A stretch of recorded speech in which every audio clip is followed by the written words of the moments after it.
how to build category king companies, understanding the startup traction gap, and what drives venture capitalist Bruce Cleveland to make a difference for entrepreneurs. All right, all right, all right. Hey ho, let's go. Hello, my legendary friends. And man, am I ever glad that you are joining us for today's episode of Legends and Losers. We've got an incredible guest, a entrepreneur, a venture capitalist, a marketing guy, an engineer, a graduate of West Point, my buddy, Bruce Cleveland. And if you're new to Legends and Losers, I want to thank you. Welcome on board. And I hope somebody warned you.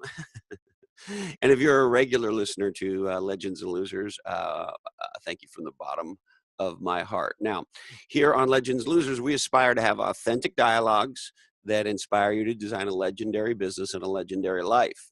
And we examine critical topics like what's the plural of Elvis? And why would you ever name a company 24-hour fitness when the place is not open 24 hours? But I digress. All right, so our guest, Bruce Cleveland. Bruce and I have known each other for longer than I want to admit, over 20 years. And he's got an incredible background, one that makes me want one that makes me feel like I haven't accomplished anything in my life. And he was an early executive at Oracle, and he was a founding executive at Siebel Systems, and he was at Apple and AT&T before that. But just an incredible background. And Bruce and I competed against each other. So when I first moved to Silicon Valley in the mid '90s, I was the head of marketing for a company called Vantiv, and we were in the customer relationship management category wars. And the folks at Siebel were on the sales side, and the folks at Vantiv were on the customer service side when those were independent categories. And then the categories kind of merged, and you had sales, marketing, help desk support, et cetera. And so when that happened, we ended up competing with each other. And so in a very real way, he was the head of marketing at Siebel, I was the head of marketing at Vantiv. We did battle. And Bruce won decidedly. Siebel Systems crushed Vantiv and everybody else at the time in the CRM space. And so it's kind of fun to have Bruce back in my life. We knew and respected each other then. Obviously, we didn't hang out and go out for beers together back then. And now kind of working together, doing some stuff together, the way it feels to me, it's almost like if you're a boxing fan or a martial arts fan, you'll see these fighters who will fight when they're young, and then a decade or two will go by and they end up at events together or doing things together, and they end up becoming friends. And that's kind of how it feels for me. I have nothing but affection for Bruce. So just a little bit about Siebel. So he tells you in our dialogue how early he was at Oracle, but pretty early. And then, as I mentioned, he was the founding executive. He ran marketing and products for Siebel.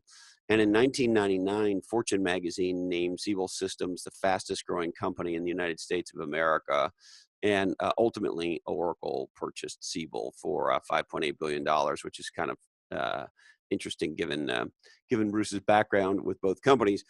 And then when he became a venture capitalist, his first investment was to be the first VC in a company called Marketo, which had a very successful IPO and ultimately was acquired by Vista Equity Partners in 2016 for $1.8 billion. So Bruce is off to an incredible start as a venture capitalist. And now here he is, the legendary Bruce Cleveland on Legends and Losers. How you doing, Bruce? I'm doing great, Chris. I'm so stoked to spend time with you, and most importantly, I have to thank you. I'm stoked to have you back in my life. Oh, that's great. I am. It's been a lot of fun working with you, certainly over the last few months, and you're just a really enjoyable person. Well, I'm glad you think so. And I have to thank you for your very sweet comments the other night. I had an absolute blast at the Wildcat event at the Dog Patch. It was just awesome.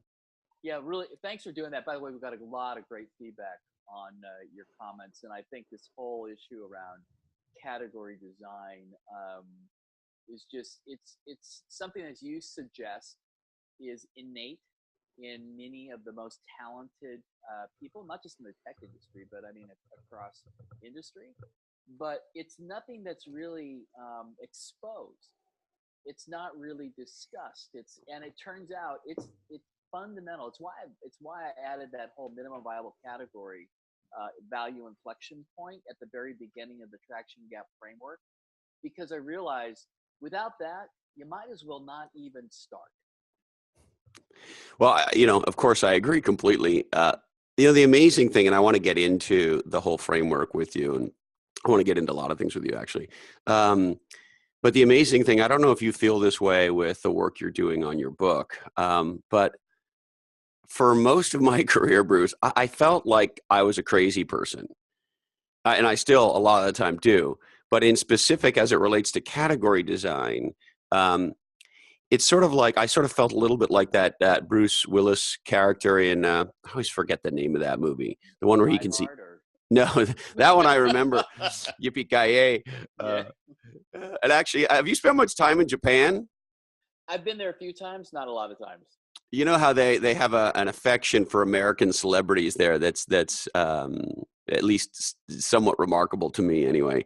And I guess at one point, maybe he still is now. Bruce Willis was really popular there, and I guess he did some advertising or whatever he did. Yeah. And so, most of my time in Japan, people would say to me, Die Hard guy. And I almost thought I might have had a chance of signing some autographs or whatever, but That's uh, great. anyway, no, why the fuck were we talking about Japan? So Yeah. the framework, I did want Yeah. to get into the framework, but I am curious, like, what is it about sort of category design? Because I'll never forget when you and I reconnected. What, about 6 or 9 months ago now? Yeah. Yeah. I was blown away by your comments. Oh, I know, about feeling crazy. And so when I wrote, when we started to work on Play Bigger, big part of it for me was like Bruce Willis in that movie where he sees dead people. What's that? Oh, Whatever yeah. that one is. He's the only one who can see him. Right. The And then it kid. turns out, of course, he's dead. But Yeah. uh, I felt like I could see dead people. That is to say, I could see this thing that today we address as category design. And it felt like my whole career, I was trying to say to people, hey, look in the bay. Do you see the boat in the bay? You see the red boat in the bay? And they'd go, what boat? And sometimes they'd say, what bay? And I'd go, right there, right there. And so, long story longer, it is amazing to me, Bruce, and this is why I was so touched and blown away, when you originally reached back out to me, that someone like you that's had the career and the life that you've had, would think and say things about, something that, candidly, when we dropped Play Bigger, when the book launched, I thought, well, if after this the world doesn't see what I see, I'm the crazy one. Yeah. Well, I think what it is that it's a combination of art and science that has to come together, and that confluence is, I think, is actually in shorts. Those skill sets are in short supply. And when I think about the great marketers, I think it is those people who are able to put all of these relatively intangible things together and make it come out very tangible and concrete. It seems simple, it seems easy once you look at it, but the amount of work behind it is actually quite extensive. And since it's not hard science, right? It's not an algorithm. It's not a you can't go to school and be necessarily taught to be great at this. It's probably why you've got Steve Jobs, Larry Ellison, Mark Benioff, Tom Siebel, and Zuckerberg. Very few people, and I don't only listen to tech people. There's obviously others in other industries, but the fact is that it's those skill sets that are the reason why there are very, very few highly successful people.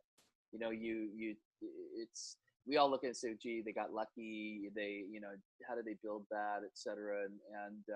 But I think it's actually, you just touched on a point here, which is that um, the people who can create categories are few and far between, and so therefore, the ability or for us to see why it is that they were able to create the companies that did when they it seems like they came out of nowhere, right? It seems like that.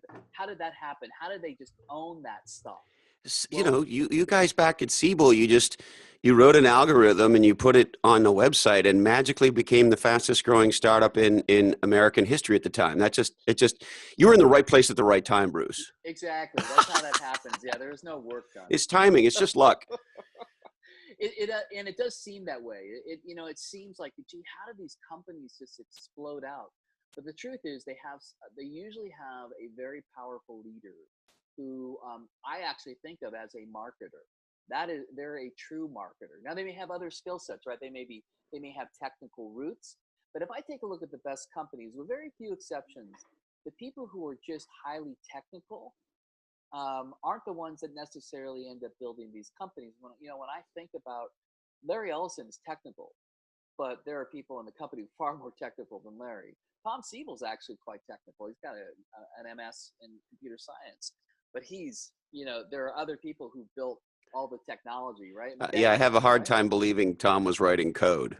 Yeah, no, he wasn't writing code, but he could. He studied computer science in the University of Illinois, Urbana-Champaign, and is actually quite adept in relational database theory, which is the whole reason why he originally joined Oracle. Why Oracle actually reached out to him to have him join. But I look at the people who are out there. Steve Jobs, he wasn't the technical genius behind. He was the design genius, for the company. So Yeah, when I Wozniak had the computing chops, right? That's right.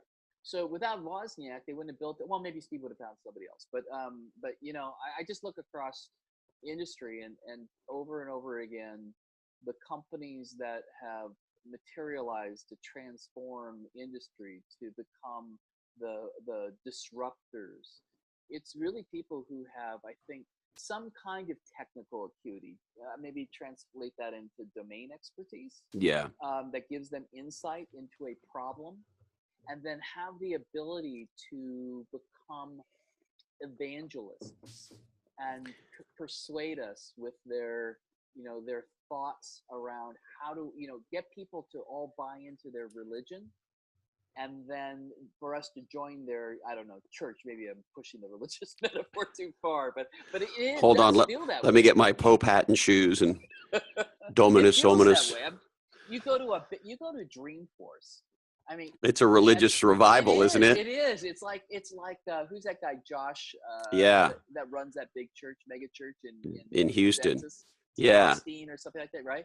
I It's think his like name is that. Joel. Yeah, Joel. that's the guy. Yeah, Yeah. it is like that, and Benioff's the Messiah, right? Absolutely. And by the And way, it's the. Could you imagine? If you go back to the old days when Comdex in Vegas was the big show, right? And it was a lot of yeah, consumer tech stuff.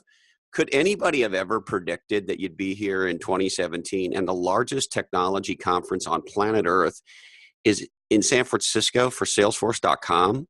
yeah, no, you would never imagine that. I I mean, remember the year, I think it was maybe might have even been 4 years ago now. Do you remember this? When the first year they had to bring in, I don't know which cruise ship line they rent, but there are no hotels in San Francisco, so they got to rent a giant cruise line for the overflow attendees. Do you yeah, remember that? yeah, I do. Yeah, I do. What was your reaction to that? Um, brilliant. Right? Like, Brilliant. holy shit, they got to rent a Carnival boat because there's no more room at the Hilton. Yeah, Wow. Now you're having, I mean, you guys had a huge conference at Siebel, right? yeah, And yeah, but nothing like that. Oracle Open World is still a gigantic, but I mean, we got to be over 250,000 people that come to Salesforce, Oh maybe yeah, even that more than doesn't that, count right? all the people who participate in streaming video in the conference on a global basis. Yeah, it's incredible. And so, as you think about your career, one of the things I wonder about you is how is it possible that you have been so incredible at both picking slash aligning yourselves with, as well as purposely creating on your own, or so many category kings. I mean, your track record, Bruce, is ridiculous. Thanks, Chris. I think you mentioned this the other night. It's the association you have. It's the people you associate with.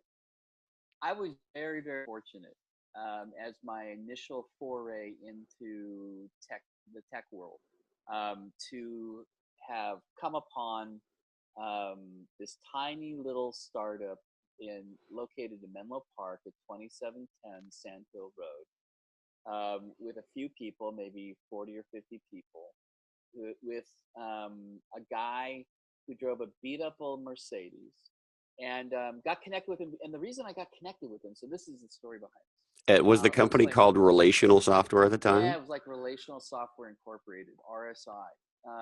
And they, initially, when I joined, actually, it was called Oracle. Okay, so it had already shifted, but Yeah, but after originally it was called Relational Software, or something yeah, I like that, think it was right? 1977, and they it was really built out of Was this before fire was invented, I Bruce? think before fire, before dirt, before dirt for sure. Before there, maybe that should be the name of your book. Before there was dirt, there was Bruce Cleveland. Yeah, I was just really lucky here. This is where serendipity. You have to kind of make your own fortune, but this is serendipitous. The I got connected because I was working for AT&T in their technical organization, trying to build an integrated computer system for the state of Washington. They had put out a bid, and the bid required you to. It was I forget what the app was, but the requirement was for this application that was being built to run on a combination of mainframe, mini, and personal computing devices. So my job was to go figure out how we're going to do that, how we're going to bid on it, what are we going to bid. And I happened to get connected into this little tiny startup, and I met with a guy. The guy I met with first was Tom Siebel, but I met with him over the phone. He was on like a So sales conference. the first guy you met at Oracle was Tom Siebel. It was, yeah, the How first. how fascinating, given the turns and twists and turns your life took, that he was your first guy to meet at Oracle. Exactly. I mean, like I said, this is rather. This is, I guess, this is luck. But And what was his job at the time when there was only 50 people at Oracle? he had just been moved from sales in government sales out of uh, near Washington D.C. in Bethesda, Maryland. He had sold a big deal to the U.S. Postal Service. At Um, 50 people when the company was way oh early. yeah, no, I mean they were doing maybe about 15 million, maybe 20 million in revenue. This is 1984. Yeah. And so I got connected with Tom, and I can't actually I don't actually remember why. I think I was reading some material and figured out that I needed to talk to this company called Oracle. So anyway, I did. And Tom was in Hawaii on a sales quota club thing that he had made, and he had been just moved out to the West Coast to head up this new thing called strategic accounts. And since AT&T was one of them, that's how he and I got connected. I ended up then getting connected with Larry. We put together a proposal. AT&T did. I actually proposed Oracle. AT&T didn't win the deal. I forgot who did. That doesn't matter. What matters was then Tom said, hey, you ought to meet this guy Larry. So I go, okay. So I did. I came in, and Larry took me to lunch in downtown Menlo Park at a place called Sue Hong's. That's since turned over to, they just sold a couple years ago, I think. But Su Hong used to have a place on the El Camino where you could sit down and eat. Over the years, they converted to a takeout only. And the only reason I say all this is because a lot of people around here remember Su Hong's quite fondly. Yes. So anyway, I meet with Larry. He's got this beat up old And Ford. Larry was not Larry, so to speak, at the time. He was not the Larry that we understand today, of course. No, but he had a lot of that DNA. Did he So feel like, holy shit, this is going to be one of the most important guys in the yeah, history of technology? he has that same reality distortion field that Steve Jobs had. And I've met both. I didn't work for Steve, but I met Steve on many occasions. And Larry had that same. I mean, his vision was to be bigger than IBM, and this was back in 1984. And that was what he sold me on, was that, hey, we have this relational technology. IBM's, they're locked into their proprietary crap, and that's what his word. And we're gonna actually be the relational database that powers everything. We're gonna be bigger than IBM. And I thought that was just so outrageous that I had to join. So How old were you at the time, Bruce? I think I was like, let's see, so let's see, I was 25. So 25 years old. And how old would Larry have been roughly at the time? Maybe, is he a decade Maybe older? 34, 35. Yeah. Yeah. So here, if you think about it in the context of your life or my life today, right? You meet a 35-year-old entrepreneur, that feels like a fairly young entrepreneur still, right? And so Yes. here's this 34, 35-year-old uh, with tons of swagger, and the 25, 26-year-old Cleveland says, "All right, I'll sign up for that." Yeah, exactly. What the Was hell would how that be? active was Bob Miner in the company in those days? Extremely, He but only was. on the technical side. I mean, Bob was the technical chops behind Oracle. Because I Um, often wonder if Miner doesn't get the credit that he deserves in hindsight, in no, retrospect. I mean, I think a lot of people today might not even know that there was a co-founder of Oracle, right? exactly. I mean, it's the same kind of teamwork between Jobs and Wozniak. The same thing existed between Ellison and Miner. I know people don't know Bob, or a lot of people don't, but the people who were part of Oracle, the original, all of us who were there, but without Bob, Oracle would not be Oracle. Wow, that's a really really big statement. Yeah, and he was a huge influence, huge technological pioneer, and a huge loss ultimately, right? How long ago did we lose Bob? God, is it a decade? Yeah, Oh, I thought it might be more than that. Let yeah, me maybe see more if than I that. I can think I find out. lost track. We could ask Bing, but we'll probably ask Google. Yeah, exactly. We could ask Bing, Yeah, but yeah. most of us don't. Uh, Well, you asked me at the beginning of this. I'm sorry that I wandered into sort of, other None of topics. you can wander all. We can go anywhere we want. This is a magical walk in a psychedelic forest. All right. Well, that He that died in relation. '94. Oh my God. Yeah, November 11th, 94, 41 to 94. Yeah. Um, that's not. Yeah. Oh God, do you know what his middle name was? Holy shit, I didn't know this. No. I swear to God, I'm not making this up. This is what Wikipedia says. Robert Nimrod Miner. Oh my God. I How didn't know unusual. Nimrod was a name. No, I always thought, as a kid, you'd call somebody a Nimrod, right? You're a Yeah. Nimrod, right? It meant you're an idiot or something along those lines. I didn't know Nimrod was a name. I just I learned that. Yeah, I didn't know that either. Wow. I wonder It's if like a Boy Meets Nimrod, Sue. Maybe it gave him great character. maybe there was some horribly dumb person at one point named, Jimmy Nimrod or something, and that's where Nimrod comes from. Who, anyway, I digress. But he Yes. was a legendary contributor to our industry, and yeah, he was only 52 years old. Yeah. No. Quite unfortunate. Way too young. Um, Phenomenal. A phenomenal person, both personally and professionally, too. Just a And great so, guy. what were those early days at Oracle like? If you take me back there and stick me to your side, what was it like? What roles were you playing in the company? What was it like working with Larry and obviously Tom and then Benioff showed up a little bit later, did he not? Was he after Right. you? Yeah, he's after me. The So the company, there are some great lessons for any company out of Oracle. The word commitment comes to mind. That you committed to delivering revenue or committed to delivering a product on time, and the failure to meet that commitment was the termination of your employment with the company.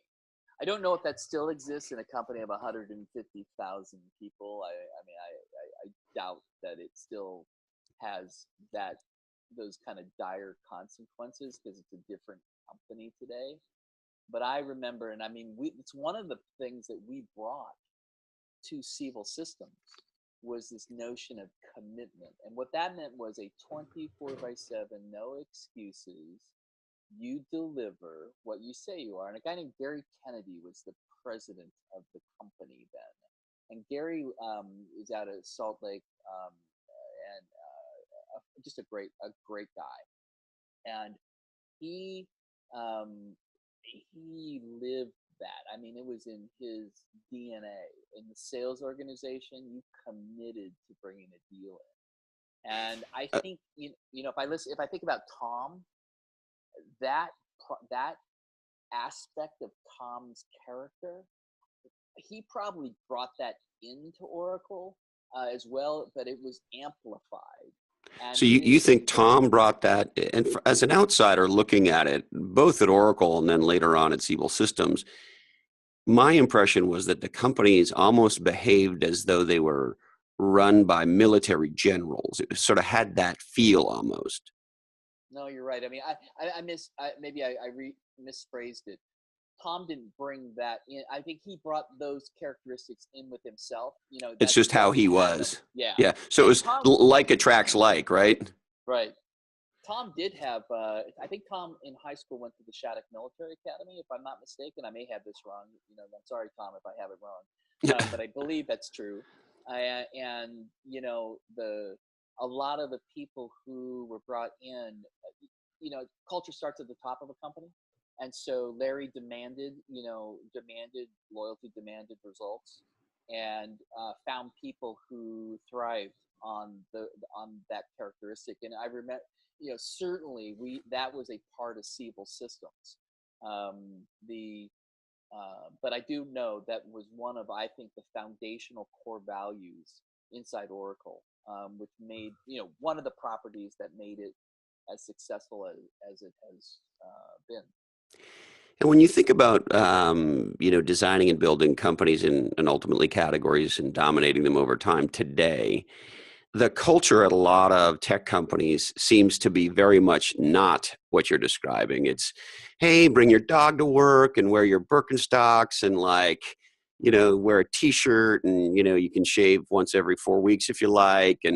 And hey, we have this whole play area and we do your laundry for you and it's movie night on Thursdays. And of course there's free food and we have massage therapists walking around and people who tickle your nuts if you need that and on and on and on. And you go to some companies, I'm sure you've had this experience over the last several years as the Valley has evolved and so forth, where you go to their campus and you go, hey, uh, is this Disney World? Where are we, man? And so there's this whole thing today. And, look, there's a positive side of it, which is making work more human and welcoming and all of that, which is wonderful, of course. But there's a big part of me to get back to sort of that military, aggressive, as you use your word, commitment style that Oracle and Siebel Systems both had, where like, where's the flip side of this on like, hey, produce results, hey, accountability, Jay Larson, who was did you meet him? Did you work with him at Siebel? Yeah. Mm-hmm. Yeah. When he was the head of sales at Mercury, he used to say stuff like, we have two kinds of salespeople here, rich ones and new ones, and it's very sort of Oracle-esque in that regard. And so I guess my question is, you having grown up in and been part of those cultures and certainly at Siebel and probably as well at Oracle, a part of creating those cultures, how do you juxtapose that with this sort of new bring your dog, have a cookie, be relaxed kind of work environment? Do those things work together, or what do you think? How do you think about that? So a lot of what you're talking about are a lot of B2C companies. Now, it's true in B2B, but the companies where people don't actually have to interact with their customers personally, they're the Googles, Facebooks, etc. So showing up unshowered, in your bunny slippers or whatever is, okay. Hey, that was a microaggression, you criticizing my bunny slippers. I wear bunny slippers in the morning and zebra slippers in the afternoon. I am. I think I think it has evolved in a certain way to reflect kind of the character of our society, and I think some of it, as you said, is good. I don't think necessarily being fearful of coming into work and that you're going to lose your job. And I mean, I'm not sure you need to have that fear be the overriding emotional response to your work is necessarily helpful. I think it prevents people from stating what they really think. I think you get groupthink around stuff. You end up basically waiting around to be directed what to do rather than contributing. So I think some of those things are actually negatives. So some of the And if stuff I you think, I hate to interrupt you, Bruce, but if I think about the sort of, if you will, public persona, if you could call it that, of both Ellison and Siebel, and I say this with a massive respect and admiration for both men as legendary category designers, but they either intentionally or just, you tell me, both sort of have a, and if this is unfair, you also tell me, a bit of a Darth Vader-y persona. yeah. Is that fair? Is it, are they scary guys like that in person when you hang out with them? I think the answer is they are quite charming, actually, if you hang out with them in person. Um, they are compelling and they are brilliant.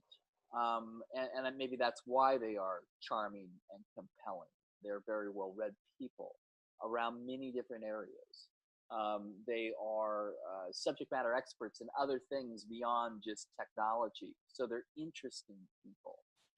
The challenge is that that intellect, when it gets translated into the need to have executed certain things, and their view of how those things need to have been or need to be executed can be quite daunting. Um, they are. I've known several people who were quote friends with. I'll talk about Tom for not necessarily Larry, but direct experience for me. Friends with Tom, outside of working, but when they came to work for Tom, whole different deal. Tom puts all that stuff aside, and it's very direct, and that can be very off-putting and difficult for people. If you take a look around the executive team of Siebel Systems, for the most part, most of us who started with Tom grew from that company from nothing, to 2 billion in revenue. Uh, Only a Over what few, period of time? Remind me, Bruce. 5 years. Yeah, that was my memory because I was on the other end of it, man, oh man. And I can't remember whether it was Forbes or Fortune, but one of them, if my memory is right, declared that Siebel Systems was the fastest growing startup in American history at the time. Yeah, I'm not sure if it's still that, but it's close. It was 752,000% compound annual growth rate. But who's counting, eh, Bruce? Yeah. Well, as a former marketer, I had to know those You things. still have those facts. It's like, well, somebody seems to think our products are awesome. I don't know if you want to put us through this fucking RFP here, Jimmy, but what part of 752% compounded annual growth don't you understand? Yeah, That's a hell of a exactly. sales pitch, isn't it? It was pretty good. And Yeah. so I So guess my question to you, my fear for Silicon Valley and really for entrepreneurship, in part, comes from this question of, are we too soft? Are some of our new entrepreneurs and new startups too soft? And so the thing that's been in my mind, dying to ask you this, because you're one of the most qualified people in the world about this. How do we build a company and ultimately dominate a category where we have that aggressive, committed, we deliver the number, we satisfy the customer, we deliver the product, we do what we say we're going to do, we produce legendary results with military precision like we're Navy SEALs, and at the same time, hey, we care about you as a human being. This is a fun place to work. We want to have a great time doing good while we dominate our market category. And so I guess my question is, you're in this unique position. How do we build a company that is, for lack of a better description, Bruce, hard and soft at the same time? yeah. Well, I think the one company I can think of that seems to do a good job of that is Workday. I think Dave Duffield and Neil Boozary seem to have put together a team that does that well. I'm sure there's other examples. It's just one I'm more familiar with. But there's a company that has created a category. Started out with PeopleSoft, of course. Created this whole category. Um, in human capital management, ERP, etc. Sold the company, right, or actually didn't sell the company, got hostily acquired, which there's some lessons in that. It's interesting because up to that point, and really since then, there have been very few hostile takeovers in the history of what you and I would consider technology companies, right? Yeah, It's like Silicon Valley based tech companies. yeah, it's because So they changed their highly unusual, right? yeah, they changed their that put everybody on notice, and they changed the way these companies are structured now with voting rights, etc. So Yeah. Do you think it'd be hard to take over Workday today from a hostile perspective? yeah, it'd be pretty tough, I Probably think. couldn't do it, right? Yeah, but that's an example of a company that seems to have struck a balance between there. My problem, I Well, don't and what think. I love about Anil and Dave Duffield is their public persona is the opposite of sort of Darth Vadery, right? Duffield famously signs his emails Dad. I forget what his middle initial is, but Dave, whatever the A is, and then Duffield, Yeah, so DAD. And so and he's always wearing those kind of sweaters, and he sort of has a bit of a almost a Mr. Rogers-y kind of a vibe, right? Like yeah, your friendly uncle who was really like awesome to you at Christmas as a kid or something. And Anil has his own sort of maybe not quite that way, but he feels very approachable and open and all those things. And having spent time with him, I think he probably is all those things. But at the same time, there's a mofo lurking right underneath the surface that's going to destroy and dominate anything in their way with those two guys, right? Their persona and sort of this relaxed dad, uncle, happy-go-lucky vibe is hides what's really cooking underneath the surface, does it not? yeah. No, those are tough competitors that sit there. You know, make no mistake. Also, by the way, I think that lurking underneath a lot of these companies is actually some malevolence, that you just don't see it. So there's a great book that was written. I can't remember what it's called, but the guy who used to work at Newsweek, reporter, and got employed by HubSpot and exposed the entire Oh my sort of God. HubSpot experience. That book is so damn funny. Um, Hold on, we need to look it up. Yes, we do. My buddy and co-author Kevin Maney is friends with the guy who wrote this book. And I remember when it came out, it was so funny. Dan Lyons is his Dan name. Lyons, yeah, he Uh, is. And if you listen to him give a presentation, it is hysterical. the It's Yeah, the book's called Disrupted: My Misadventure in the Startup uh, Bubble. I remember him telling a story. I saw him do an interview somewhere. Do you remember the story in the book he tells about? It's a stuffed animal that comes to the meetings. oh, the teddy bear. Is it a teddy bear? Oh, it's a teddy bear. Yeah, there's no teddy bears in many of my meetings. I'm telling you right now. Right. So the Yeah. story is the CEO brings a teddy bear to every meeting to represent the customer, and the teddy bear sits in the fucking meeting. So I guess here's my question: how many teddy bears did Larry Ellison walk around Oracle with?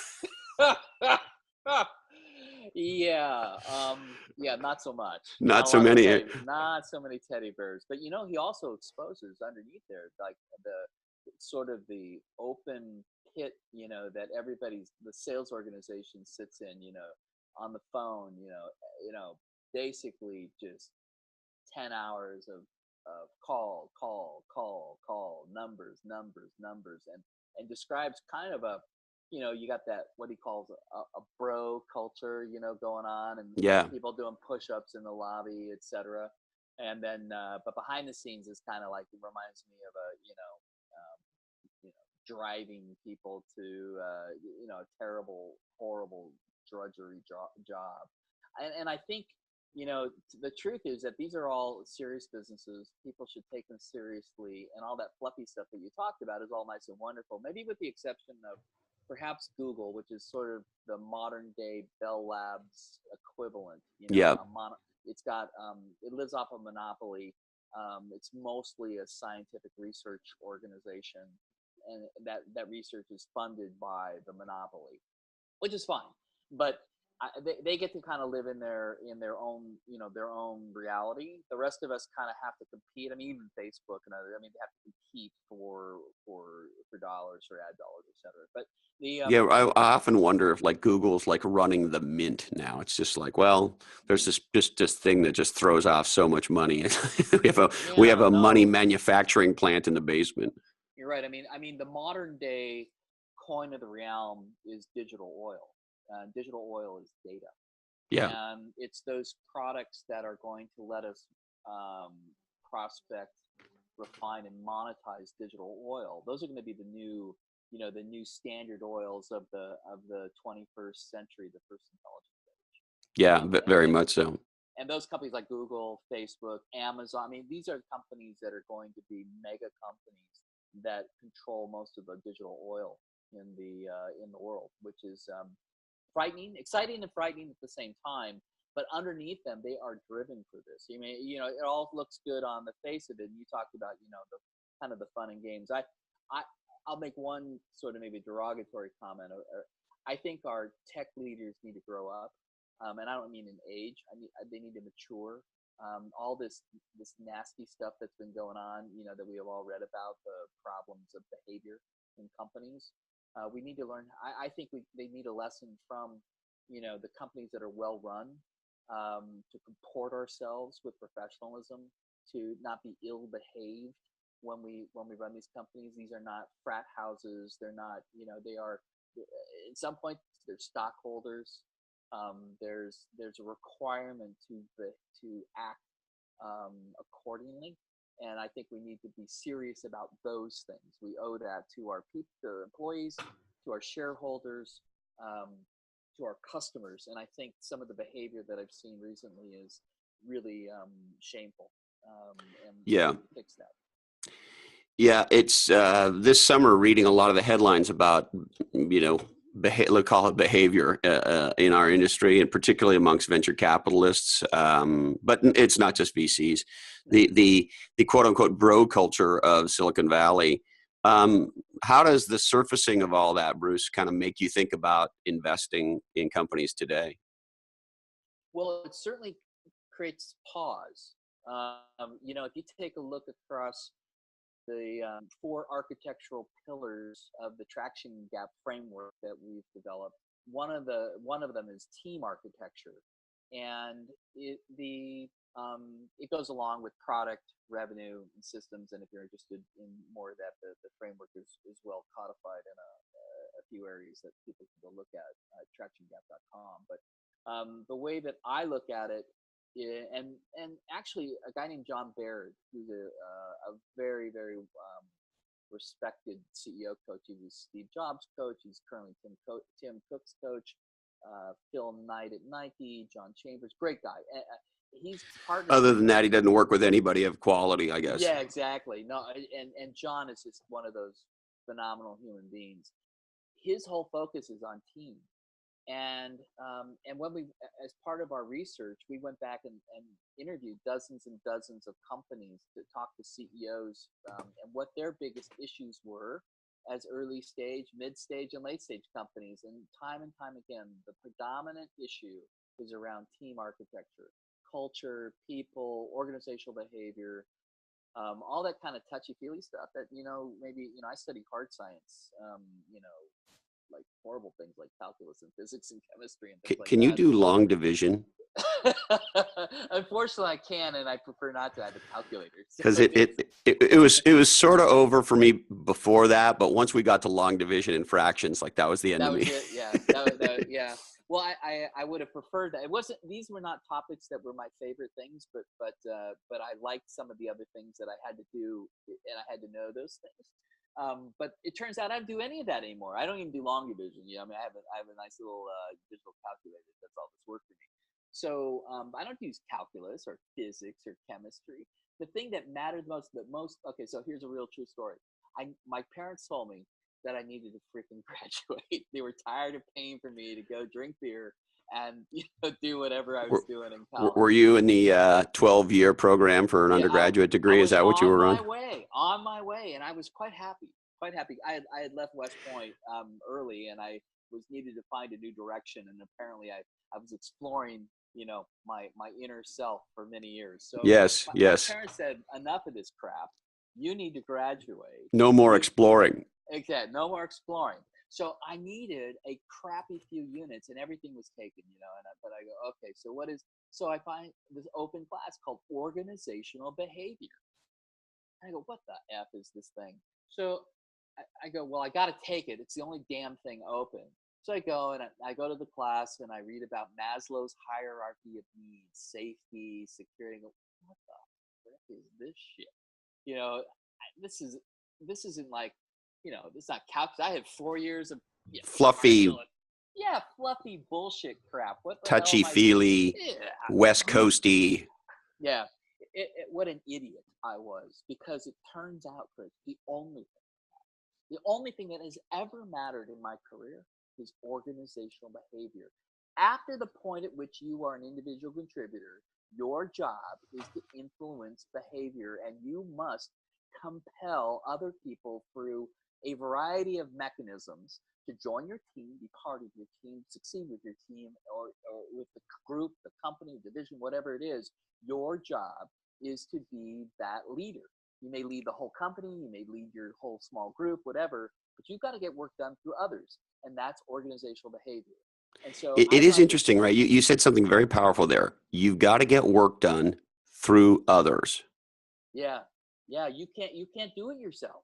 You can't be everything. You have to get others to do the work. And you have to get them to understand why they, what work you want done and what needs to get done and what your expectations are. Yeah. And I think, I told my daughters this. I said, if you get an opportunity to take this organizational behavior class, I don't actually care what you do in life. This will be the defining class for you. It will inform everything you do in your life, whether it's personal or professional. Figuring out what the person on the other side of that desk or the other side of the restaurant table or whatever it is, um, what's driving them, what's motivating them. And those factors change all the time. It's like this ever-changing linear regression problem where the variables are relatively unknown because they won't share those things with you. I have a great friend who, smart guy, went to HBS, way above my IQ. And he would come back to me, I don't get it. They made this stupid decision about blah, blah, whatever it was. And I told him, I said, hey, you know, the reason is that you just don't have all the variables exposed. They didn't share with you. They actually made the right decision. They just didn't share with you what those other elements were that they were including. You only have this very small number of things that you're looking at. And of course, if they only were operating against those things, that would be a great decision. But they didn't tell you about the other things, the other factors. Yeah, it's interesting. We had my dear friend and mentor Bix Bixon on Legends and Losers, and he said many profound things, but one of them was that we make a living talking by having conversations, by Mm-hmm. communicating, right? Because it's the communication that we do that then leads to the kind of business outcomes that we want. So we get paid to talk and we get paid to communicate and interact with each other. And yet, to your point, we go through education, when we go through life, and we many of us get very little formal training on that. Oh yeah, no, and again, I think this is one of those things where we recognize it when we see it. These innate talents, they come out. People who figure out for whatever through whatever mechanism, whether it's a formal education or just life experience, that their ability to get things done or their ability to be successful is through other people. And what they do is they figure out how to communicate really well to get that done. Whether it's a CEO who, like a guy like Tom Siebel, who's very, very articulate about the objectives of the company, groups, etc., or others who are just compelling, in terms of they're more like messiahs, right? That people end up following them. I wouldn't say that. I don't know about Mark. I mean, I don't know Mark Benioff's management style at Salesforce any longer. But I don't think of Mark as a great manager. I think he hires probably great managers, but Mark is a great visionary. He describes things in the way the world should work or the way that he wants it to work, and he creates a vision for everybody and goes, yeah, that's exactly right. That's what we want to do. And then he turns it over to very, very competent managers to execute that vision. And maybe that ends up, that's kind of like your point around chief evangelist officer. That's the CEO is that person, and it's both an external role and an internal role. Yep. And so that I learned that, just shockingly through actually most of my original Oracle experience, because I was always a pretty good individual contributor, and then I got promoted into running a group, and I realized, oh my God, there is no way that I can't do all this stuff. I need really, really smart people who can do that. I don't know Hey, wait a anything. minute. I can't do any of this. Exactly. I got promoted into my Somebody role of put me in a dominance. job. Yeah, I don't know what to do. I need my mommy. I Yeah. was Peter principled. And it's interesting. We're talking about this team dynamics, and it's specific to ask you about. So this role of COO, we had Cameron Harold on Legends and Losers, and he's one of the most thought-provoking executives I've spent time with. And he considers himself a professional COO. And he thinks that COO is a job, not just a holding spot for, the person who's likely to become the next CEO.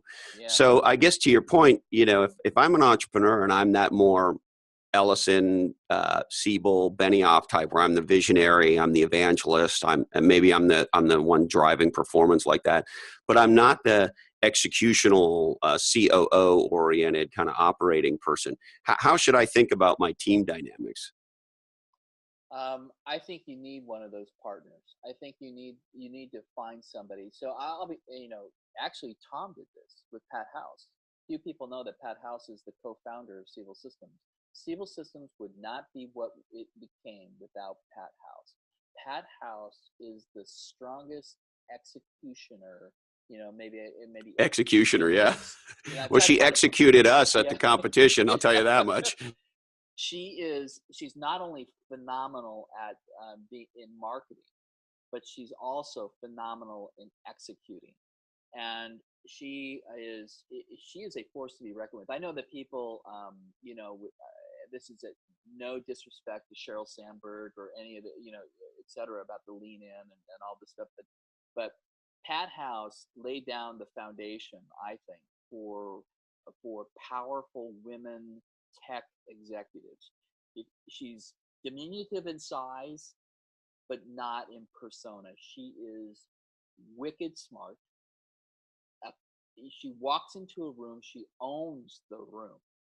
She is charming, and then when you go out and you meet with Pat to get something done, it is a detailed, thoughtful list of 150 action items that need to get done by this time, and you meet on a regular basis. So she, as much of the visionary painting and the fluffy words and all that, she can then turn right around and being the most detailed person that you've ever worked with. I love and hate Pat House. I love her because I just think the world of her, and she is a very difficult person to work for, because she is so detailed oriented, and you need to get it all done and all done right. Yeah. So it's a that was new. That Pat was Tom's muse. I think she really helped that help us as a company. It really was a yin and a yang, right? Well, and I guess it still is. We'll talk about that in a second. But on Pat specifically, and I of course met her, but I don't know her. But tell me a little bit about what you know about her psyche. That is to say, there's some people who think that it's way cooler to be, in this example, the Tom Siebel guy, and way less cool to be the Pat House gal. We want to be the executor, the visionary on the cover of the magazine and all that. And oh yeah, there's Jimmy the Gimp over here does the executing, right? And Yeah. and I like to say there's only two problems in business: knowing what to do and doing it. And knowing what to do is hard, but doing it's harder.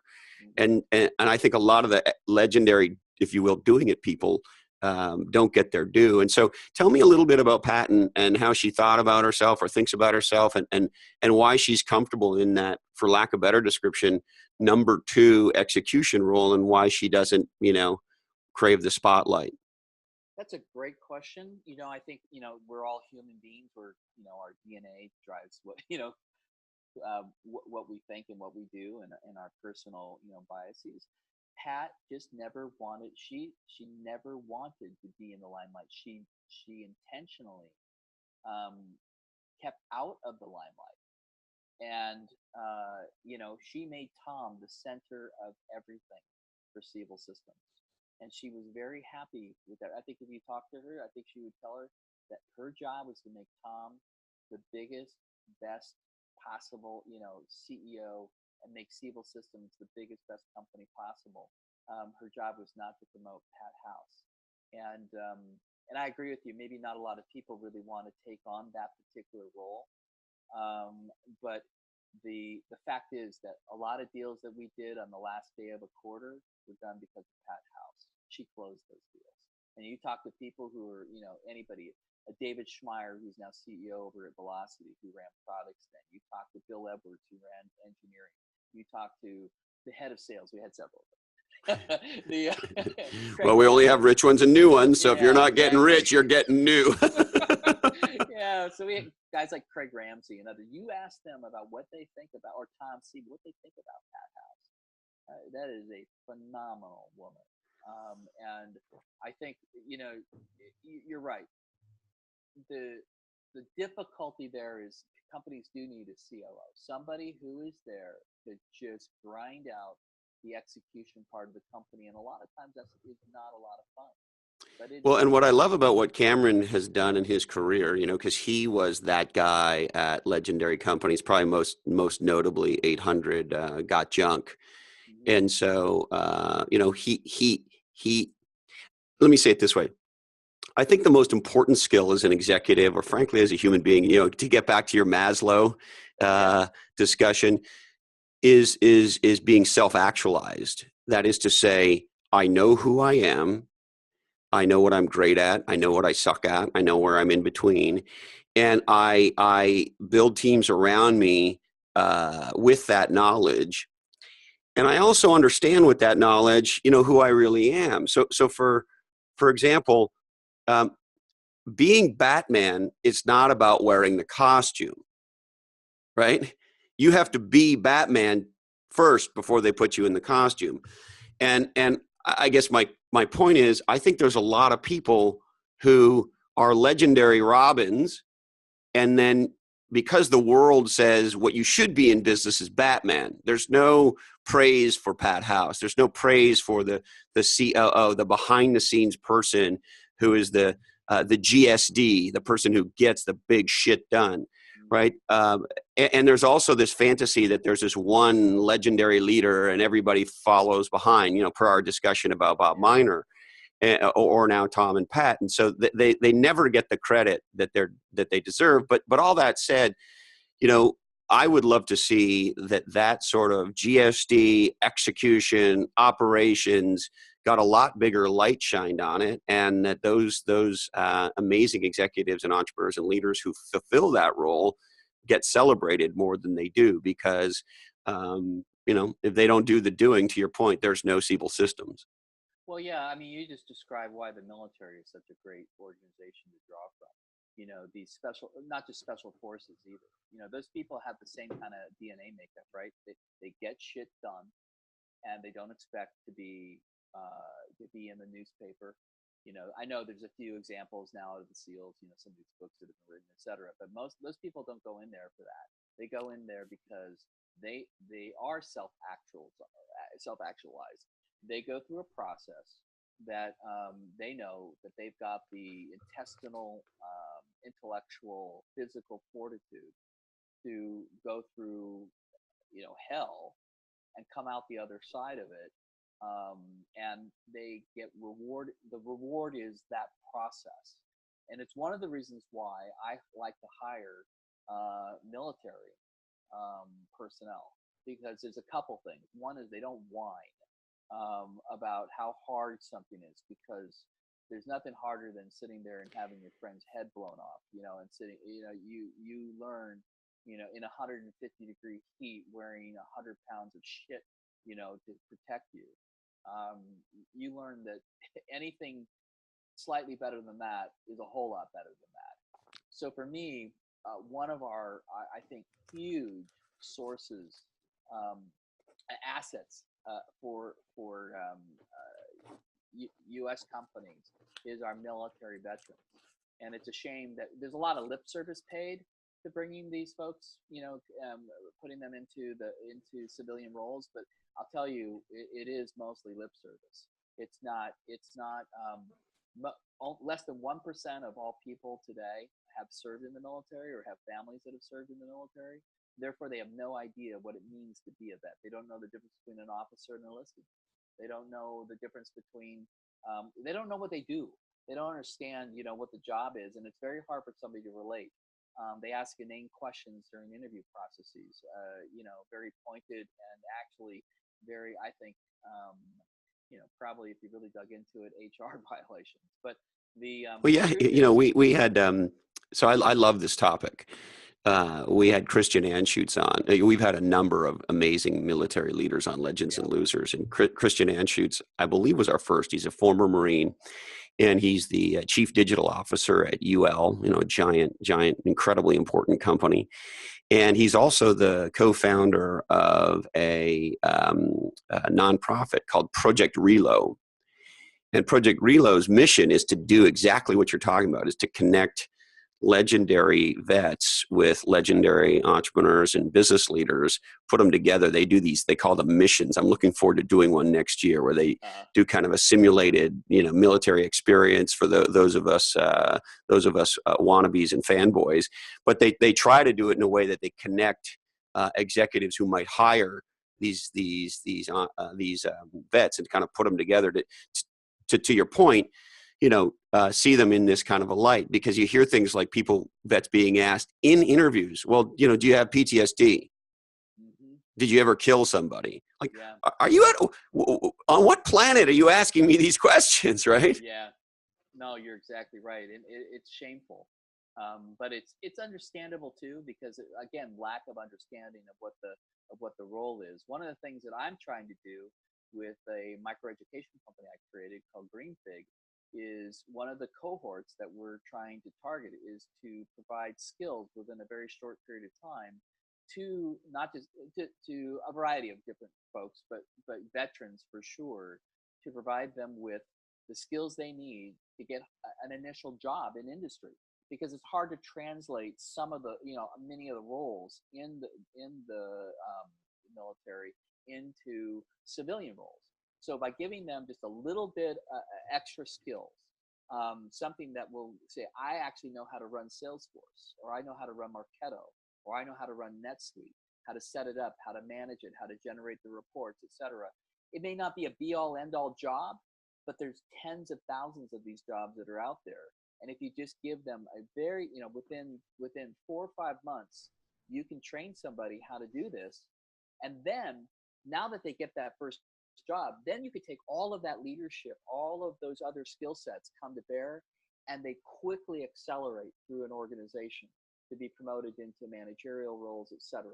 So we need these kinds of transition things for our military. And instead what we're getting, I guess we would go into like a deep dive on this thing, but it's a passion of mine. It's a hot And button for mine. me. The other reason it's a passion of mine is I see the outcome of it. The Yeah. greatest culture I was ever a part of was Mercury Interactive. And that company was founded in Israel. Mm-hmm. At the end, we had over 3,000 people in the company when we sold to HP. And I don't know exactly how many of them were Israeli, but it, it might not have been half, but it would have been a giant percentage for sure. And so, and of course, by definition, if you're Israeli, you're a vet That's right. because everybody serves. And to be at a company where, your chief executive is a former commando and your head of engineering is a fighter pilot squadron captain, and he's still in the reserves and has to cut out to go train other fighter pilot squadron captains.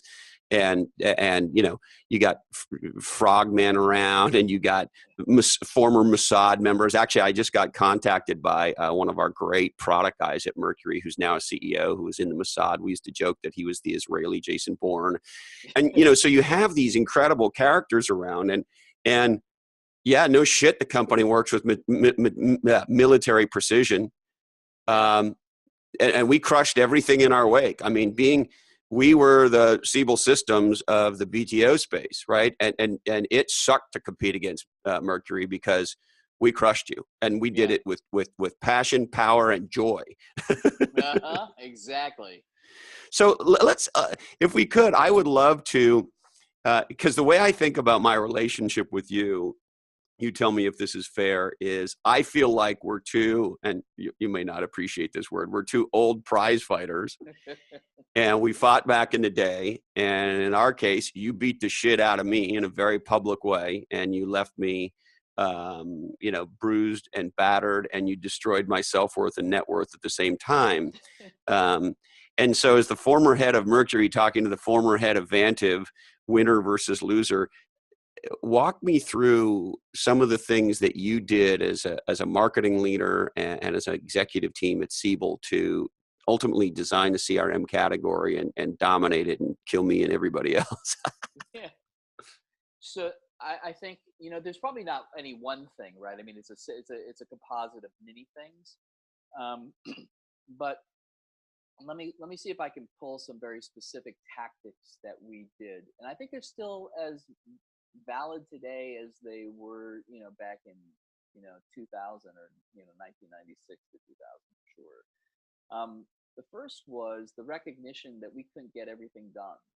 We couldn't do everything by ourselves. That we needed partners. We needed people who had a vested interest in our success, and those partners needed to have credibility. So we needed to borrow the brands of those who had credibility with the companies that we wanted to sell into that were looking for credibility. It's very challenging for a small company to get that, right? I mean, it takes a while to build that brand. So we made and I would say this is where Tom's brilliance. I was just the execution part of this part. So You were the doing it guy on this yeah, I was stuff. doing it. He did the first. Hey, Robin does not get enough credit, He did the first part of it, which was effectively saying, look, we don't have the capacity to deliver all of these implementations. If we try to do this, our constraint on growth is going to be predicated upon our ability to implement. So who's really good at doing implementation? The other one, if I could just interrupt for a second, that you guys were geniuses at, were you guys understood what the investor community really needed to see. And it seemed to me as an outsider looking in, you guys were smart enough about business models. So if we think about prosecuting the magic triangle product company category, on the business side, not only did you want to have these partnerships to extend your brand and extend your ability to execute, but you guys had almost or very little professional services compared to the rest of us. And so your margins, because you were much more software than, I can't remember what we were at Vantiv, but it might vary. We could have been 60%. Or maybe 65% software and the balance services and maintenance. And if I remember, you guys were like close to 80% software, were you not? That's correct.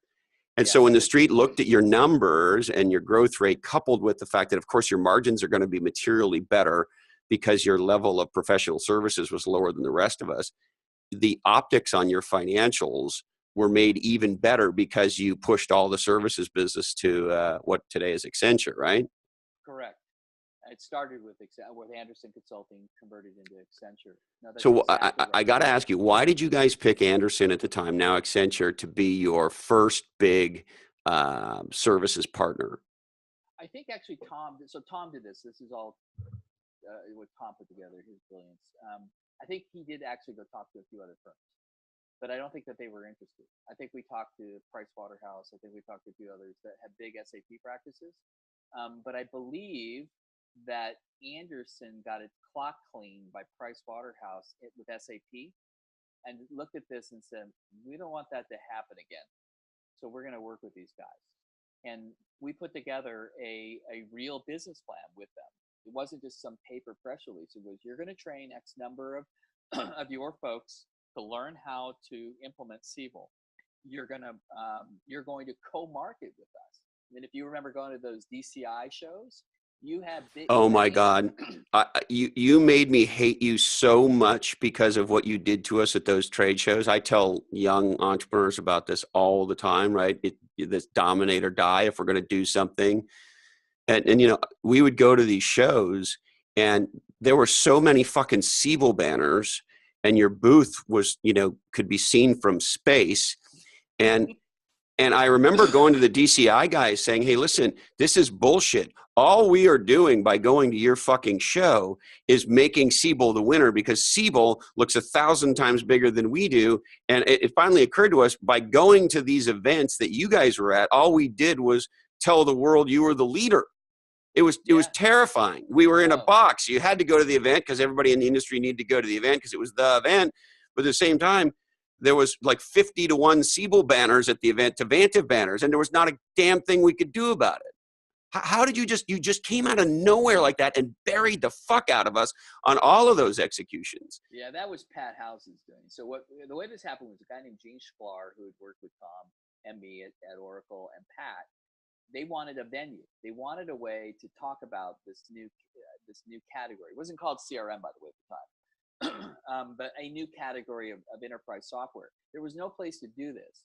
And so Pat came up with this idea that DCI had all these different types of shows. They had like internet, e-com, a bunch of different stuff. Client server, database, all those were, Yeah, yeah. and they held them all over the nation. So Pat's deal with the head of that show, but I think those guys ended up going to jail eventually. Yeah, George Schussel, Yeah, for who was a tax very, evasion. very sweet man to me.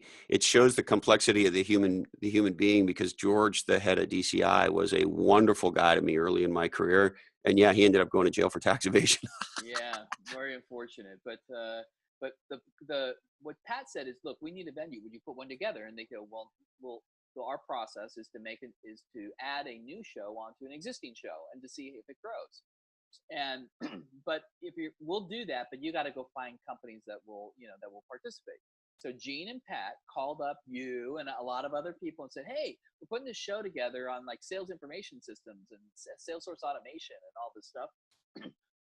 DCI's doing it. Hey, would you like to be a part of it? What no one knew was that the other part of the deal was Tom would have an unopposed keynote, that a session where it would be just him speaking about whatever the issues were, at the time.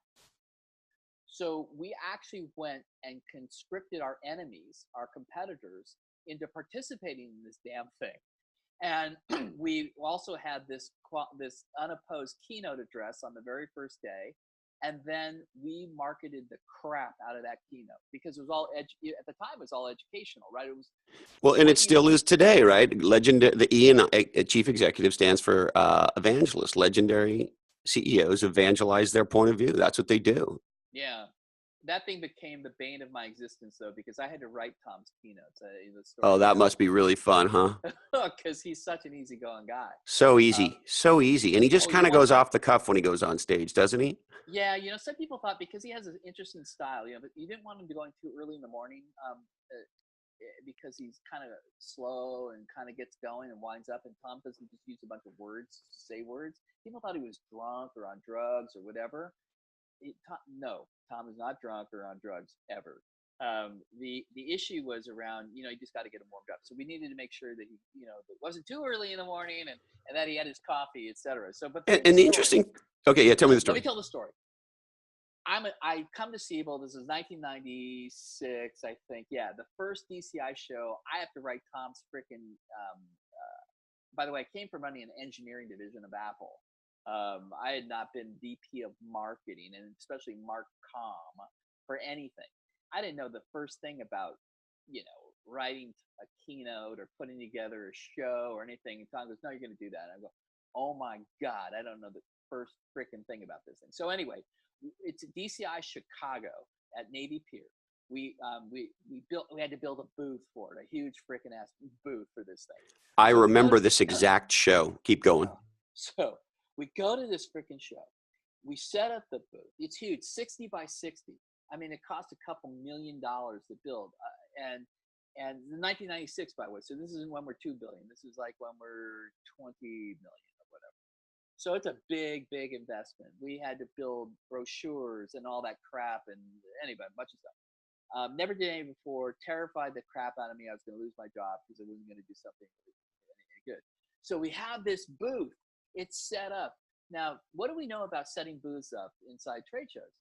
We know that when we show up in places like, oh, I don't know, Jacob Javits Center in New York City or Navy Pier, who does that? Is it me and my team that constructs the booth? No, it's union guys, right? And they come together. And in fact, if you touch a goddamn screwdriver, You're they will fucked, right? kill you, right? They will just not stop working on your booth. Okay, everything's set up. It's 10 o'clock at night. True story. Tom goes, I don't like the way the booth is oriented. I want it turned like, I don't know, 30 degrees to be facing this way because that's the best direction. And I'm going, Tom, 10 o'clock at night because I don't give a shit. I want that thing turned by 6 a.m. in the morning. I'll be here to see it.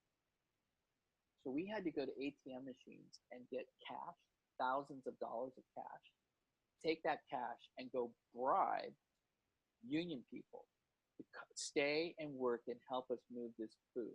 So that way, when Tom came in at 6 a.m., that booth was oriented the way he wanted it. I lost, I don't know, hair, stomach lining, inches IQ on my points, maybe. height. Yeah, IQ. By the way, that's the story of my life being Tom's head of marketing for you. It was always something that was going to, it was something that was going to be the end of my career as a result. It was the end of your career at multiple times a quarter. Is that what was going on? Exactly. It was terrifying because I never knew what was going to happen. But that's a true story about it. And by the way, I mean, Tom was probably right. I mean, I'm not sure whether moving it was going to be that much, but that's the kind of, Tom was just adamant about excellence and perfection, et cetera. And so that was what made it. And by the way, he held himself to the same standard. It wasn't just, me. He held himself to make Right. sure that he executed. So that's why you follow those kind of leaders because, they're not holding you to some other kind of standard. They're the first to get out of the foxhole. They have to be able to do it. They lead from the front, right? That's right. It's General Maximus in Gladiator, right? But that's how we did that. That's how we set that. Those shows were how we began to create a market and how we conscripted our competitors to help us build it. And it's one thing that Silicon Valley doesn't know how to do. There's a Harvard Business case study on the whole partner program that we built at Siebel called Partnering for Success. You can download it, but it describes what I built because I had to build this thing for Tom, this whole partnering thing that he started with Accenture and then Compaq and then Microsoft. So software, hardware, and systems integrators. I took those concepts and then basically built a scalable program where we ended up having almost 300 people in my alliance organization. We had 1,000 partners. We required our partners to fund co-branding. So if you want to know another secret, the reason our margins look great was that we were able to have our partners. So here's, I've never shared this before, at least publicly. So what I did is I built an alliance program book that allowed you to, as a partner, to buy different programs. And I went to our marketing group and I said, hey, you need to create a bunch of programs that partners can buy. And what you're going to do is you're going to mark those up by 100%. And then we're going to go 50-50 in with our partners on those programs. So I had all of our partnering programs paid for 100% by our partners. So that way Siebel could do all the branding because branding requires you to be kind of on your own, right? I mean, you can't really share your brand. So we were able to do Wall Street Journal ads. We were able to do all this branding advertising featuring Siebel. And we were able to get all of our other demand gen programs paid by partners. Well, and I will tell you what that feels like on the other side. So you're fighting with unconventional weapons that, of course, we can't see. All we could see are Wall Street Journal ads. What feels like 2/3 of this trade show is you guys. And so what you're doing is creating, and this is something we talk a little bit about in Play Bigger, this massive sense of inevitability, both about you're going to do CRM, or at the time Salesforce automation. Like, this is a thing that you're now going to do. This is not like an option. It's just a matter of when, not a matter of if. You create this giant sense of inevitability around the category. And then the brand is so dominant and so associated with the category. And you're right, you co-opted all of us. And so, but on the other side of it, we're looking at your margins and we're looking at your spend on marketing. And I'm going to Luongo, the CEO of Anif, going, what these guys are going to, like, what's going to happen? Like, is somebody going to find out they're lying in their financials? There's going to be some accounting scandal, or like, how can they be having such this dominant presence in the category, and yet their spend on marketing is no different as a percentage than ours? And then, of course, we did finally figure it out, but it's kind of the equivalent of, hey, don't bring a pea shooter to a gunfight, right? And when you're standing there, you're throwing the pea shooter at people and you're like, hey, could somebody figure out what the fuck a gun is, please? Fast over here, right? And of course, by the time we figured out what you guys were doing and we implemented a similar program, it was all but over. And so, you just, by being so dominant with a provocative, engaging point of view around Salesforce automation, everybody had to adopt your POV or some version thereof it. You were clearly designing the space. And then you just came at us from an execution point of view, particularly because of the partner program you guys had, and destroyed us. I mean, it was over. When you guys really got this dialed, my memory, you tell me, Bruce, is from that show in Chicago, there was probably roughly about an 18-month period where we, the competition, might have had a chance. But in that 18-month period, you guys executed like it was the last day on earth. And we all got annihilated. I mean, I have never had a personal experience of being on the losing end that was so dramatic. Broken jaw, broken ribs, bleeding nose, like you crushed everything. And, it might not have been fun on your end, but it was way not fun on my end. Yeah, yeah, yeah. Yet we And do you think survived. that's what it takes to ultimately be the company that designs a category and dominates it? It's the only way I know how. It's the maybe there are other ways, and maybe with different business models or different different industries, there might be other ways. I just I don't. I am a little concerned about it, and maybe this is why we have such these enormous startup failure rates. Um I I'm not sure people work as hard. I think they look at it. They come in at 9 and they leave at 4. We'd come in at 6 a.m. and we'd go home at midnight. I mean, and it was weekends and holidays and what. We were terrified of not being number one. Uh, well, paranoid. Paranoid's a better word. We were paranoid. We were worried, and Tom was right. Tom said, if we don't become a $10 billion company, we're nothing. We are going to get. We are going to get toasted by SAP or Oracle or somebody else. And the truth is that you might think that toast was Salesforce, but there's a different reason for Salesforce than it wasn't Salesforce that was the reason that we ended up finally selling to Oracle. There's been a lot of written about this, but most of it's myth. I actually wrote an article for Fortune magazine for Adam Lashinsky.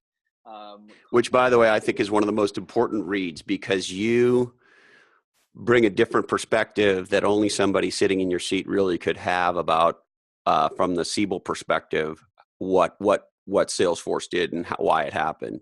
Do you want to Yeah. share a little light on that? Yeah, by the way, it doesn't mean that we would not have had a big war, right, with Salesforce eventually. But remember, at the time that we sold Siebel to Oracle, Siebel was about 2 billion in revenue, I think about 1.9, and Salesforce was 175 million in revenue.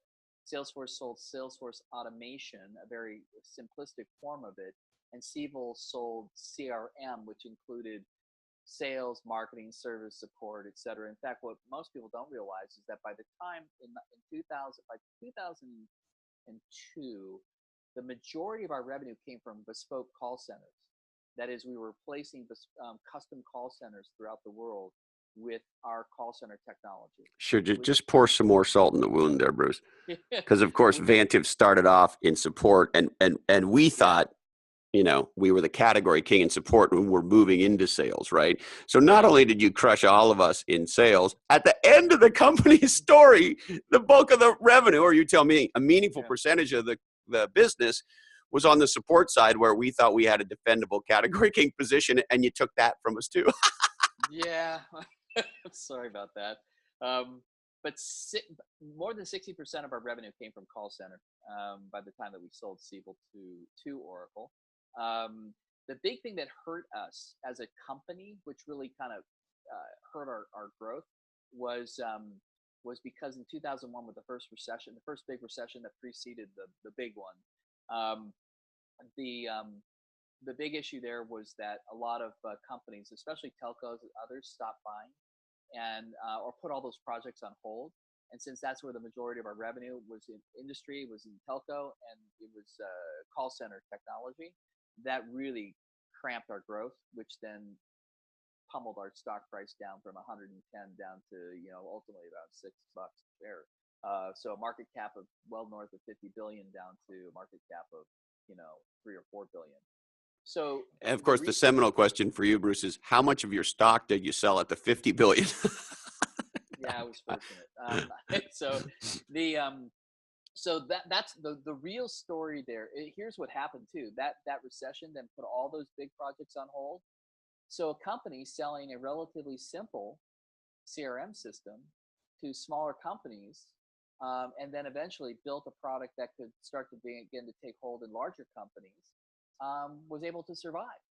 And so even Well, though and the Salesforce, interesting thing, just to underscore your point, um, the cloud, if you will, point of view that Benioff had at the time, which of course he didn't call cloud at the time, but right, it was really well tuned to smaller companies in a recession, right? No yeah, data center, you don't have to buy anything, you just rent it, plug in, type in a password and your user ID, and boom, you're in, right? And so you're right, I think, in that people don't realize how much, and I know this may sound crazy, but the recession made a giant difference for the kind of category shift that Salesforce was trying to get done.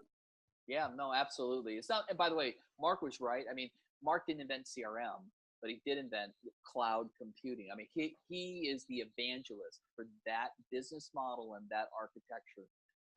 And that's why Salesforce is the company it is. But it had nothing that Salesforce had very little. I mean, if Salesforce didn't have a call center product in 2005 when we sold the company. So and if the majority, so I just try to use logic. I say if if the mass of our revenue came from call center and telco, and Salesforce didn't have a call center product or in the telco industry, then how was it that Salesforce upended Siebel Systems? They didn't. It may have happened. Now, by the way, we had a skunkworks group that I was running called Nexus, building a complete cloud architecture. Well, and you guys bought sales.com, right? Well, we built that, and we bought a company called Upshot. Right. Okay. I do Right, remember with that. Keith Raffle, Yes. and Rob Reed, who just was the CEO of Intact. So a great group of folks, completely out of their culture when we acquired. I mean, oh my god, I love Keith Raffle. He is brilliant. Wonder he's an author, great author of fiction, of fiction, mystery stories. I recommend his books. They're really well written. Went to Oxford, very smart guy. So, but Keith, I mean, I think Tom had a lot of time for Keith Raffle because of his intellect. But that company, its sales culture, its marketing culture, etc. It was oil and water. And when I came back out of my kind of semi-retirement to run the on-demand SaaS group for Siebel, um, they were defeated. They were demoralized. Because it's just hard to bolt those things together. And so, but we were able to turn that around. In fact, it turned it into a pretty good organization. But to your point, Salesforce had established this new category, right? They didn't try to compete in the enterprise perpetual license CRM category. Siebel's still the category king. That just happens to be a smaller category today. The category king in cloud CRM is Salesforce. And Upshot, by the way, Keith goes, oh, goddamn freaking people. We had it. Upshot was a cloud company before Salesforce ever was. So yeah, well, whine and moan. He kicked your ass. That's Missed the it way it by is. that much, Yeah, right? exactly. What do they say, that close only counts in horseshoes and hand grenades? Yeah, exactly. Exactly. So that's the real story behind kind of the evil Salesforce thing. And Mark hates me for this because I wrote this thing. He yelled at me, but I only speak truth. I got sick and tired of people walking into our offices when I had gone into venture capital saying we're going to do unto whomever like Salesforce did to Siebel. You And got I tired go, of hearing that, Bruce? Sooner yeah, or later, that pissed you off? yeah. I go, God damn it! I have to write the truth about this because it's like the old Roman, they would wipe out villages, kill children and women. They would rewrite history, destroy everything about the culture, and then rewrite it, right? Well, Well, that's what the victor happens. gets to write history, right? That's exactly right. So Mark rewrote history, and he hated it when I said, "Hey, this just came from the S1s. No, this but and is the you were honest too, Bruce. Bruce, I remember reading that article, and you and I, of course, have talked a lot about this, and you said it just a few moments ago. It probably would have happened anyway, but the recession and the focus on the smaller businesses and so forth and so on, and then the support stuff, all that kind of did create somewhat of a perfect storm for Benioff to move into his new category Yeah, and he with. was brilliant about doing it. So we need to give him his due. I mean, Mark is a phenomenal category creator. He does. He's like Steve Jobs, maybe not in every single way, but for what he does in his industry, he is, I think, kind of the Steve Jobs of this whole enterprise Yeah. software industry. And I give Mark a tremendous amount of respect and due for that. I mean, it's I think he's mad at me because I wrote that article. He doesn't like to return my emails anymore, and that's fair. But I am respectful of what he has built and done. Oh, I mean, What of Mark's done. course. How could we all not be, right? Yeah, He's got, even, you can say whatever you want to say about him in any dimension you want to say, whatever. Anybody's entitled to have whatever opinion they want. But the bottom line is, the guy is one of the most legendary entrepreneurs, innovators, and category designers. And the other thing too that I find really impressive, Bruce, and I know you're a guy who cares deeply about the world and tries to do a lot of things outside of the business world to make the world a better place. We all have to admire Benioff for the whole way in which he's built the company around giving back and giving money and giving time, and his advocacy on a lot of social issues, and what he's done for UCSF and the new Children's Center and so forth. I mean, it's very impressive what he's done on the give back side. yeah, no, absolutely. So yeah, he's a fierce competitor, just like Minnie. And remember, so this is the other thing. Oracle has begat a lot of really talented people. Some Amazing. of people who others don't. We talk about this. Vinny Smith. Most people don't know who Vinny Smith is. Legendary entrepreneur. Built Quest. Sold that for $3.5 billion. I mean, and it goes on. Craig Conway. I mean, there's just Incredible even leader. people who we don't know. Maybe a guy named Martin Picard built a company called Patrol and Vinny. That's how Vinny got his capital to build Quest, was Wow. because Vinny was the sales guy out of DMD and Martin was the technical guy, and they built a company called Patrol that was bought by BMC. BMC that gave them their seed capital, and then Vinny went off to build Quest. I mean, it just, I look at this, and maybe we're going to see That's the part same. of what, it's interesting. I hate to interrupt you, but it's part of what people don't always understand, I think, about the Silicon Valley ecosystem is, when you get one of these gigantic category kings that emerges like Oracle, you get Bruce Cleveland and Mark Benioff and Craig Conway and Vinny Smith and all these executives who have this experience of what it takes to design and dominate a category and build the company and the products in order to do that. And then you guys all learn from that. And you guys all make tons of money doing that. And then you guys all splinter off and do more things, right? And then that creates more and more. And so, we have companies obviously starting back with Hewlett Packard, but I mean, Oracle has a lot to do with the success of Silicon Valley, just like Microsoft and Amazon have a lot to do with the success of the economy in the Seattle area. It's very impressive. One thing though, I am a little concerned about, because I would um, I would say, well, that model should work going forward, right? The new companies that emerge should be able to create the next entrepreneurs. But in many ways, especially these B2C companies where they're kind of winner take all, I think it depends on when you joined that company and what role you had in that company. By the way, it's the same thing as Siebel or these other ones. If you joined in 2003, that's different than joining in 1995. The company was just different, and you inherit a lot of the benefits. But I think about Google. Google lives in its own little world, right? You go to Google, and the world's pretty good there. You've got a monopoly built by others. I'm not sure that just because you go to work at Google that you are going to then build a Salesforce or a Quest or whatever, because I don't know whether or not you're really learning the difficulties of building a business, selling, marketing, competing, um, etc. I think it's more of a research institute, and so when people come out of there, I respect their intellect. The people coming out of Google are very, very sharp people. But when it comes to building a business, which is a team sport, which requires different people and the ability to understand how to create a category, how to compete in the category, etc., it's not ergo you worked at Google, ergo you will then create another great company. There's a lot of learning to be done about how to create a revenue engine, how to create team culture, how to create the systems to drive the revenue engine. You may know how to build the product, that might work, but there's a lot of other aspects to it beyond that. So it's not, for me, it's not just a check off item. Oh, you worked at Google, therefore, I'm going to invest in you. There's some double clicking that needs to go on underneath that, because I'm not sure you necessarily get you don't get to go through the Larry Ellison charm school.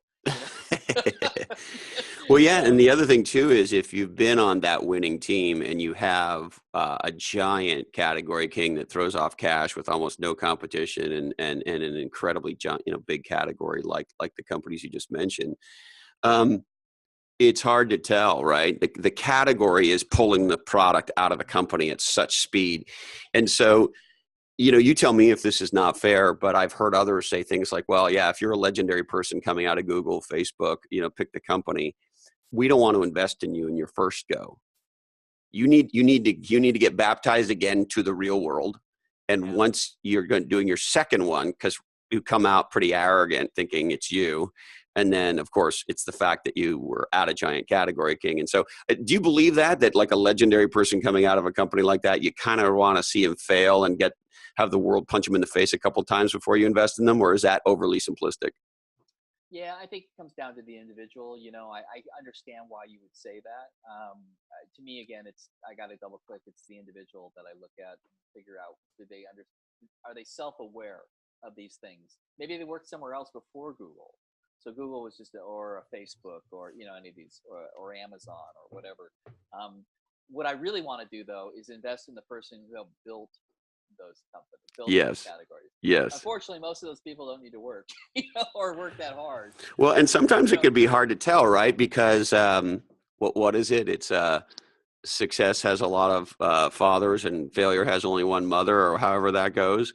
Um, yeah, I love at Mercury, there were people who fought really hard against what we were doing, right? When we repositioned the company around a new category BTO and did all this stuff. And what I love about it is I know who those people were and are. And many of them today are the fathers of BTO. uh-huh. Yeah, And a little while ago, it would make me angry. It doesn't make me angry today. I just laugh. It's just funny. It's like, hey, listen, I remember those meetings. I know you were an asshole about this. You were dead set against it. And now it's on your fucking LinkedIn profile. yeah. It really, that's what happens. It's so funny. Anyway, I do want to ask you, so you've taken your learnings both as an entrepreneur, as an operator, being involved with, two of the most legendary category kings in Silicon Valley history. And then, of course, ultimately having Salesforce take the prize from you at Siebel. And now, you're a very successful venture capitalist. You've started this Traction Gap Institute as well as Wildcat. And you have a book coming out, right? Or at least you're working on your book. Yeah, I'm working. I'm kind of putting that a little bit on the side because I got to raise our next fund. But Oh, so you mean work's getting in the way? yeah, unfortunately, I think you know that problem. I do. And but you've tried to take these learnings and you're sharing them with the world, through Wildcat and through the traction gap. So what are, do you think, the big learnings, and particularly in this traction gap construct that you've now put together? Yeah, so maybe just briefly a minute on what this thing is. It's effectively just a way to visualize. So it's a framework, a way to visualize the a company's maturity life cycle from idea into scaling the successful company. And all companies, and I would argue all products inside of a company, need to go through sort of three phases. There's the go to product phase. The idea is the idea valid? And there's a lot of work done around that. Steve Blank and Eric Ries, you can read Lean, Launchpad, Lean Startup. Great books, a lot of help to do that. So, and it's all about getting the product right, product market fit, minimum viable product. These are all words that have been, well documented And great new thinking that both Eric and Steve have put into the world and contributed to the startup world. I mean, very important ideas. Absolutely. So let's skip to phase three. Phase three is the go to scale phase, right? That's everything's working, the product works, you've got customers, and now you're trying to dominate the world, right? And that has a whole other set of problems, like how do we move into Latin America or Europe? How do we do channels?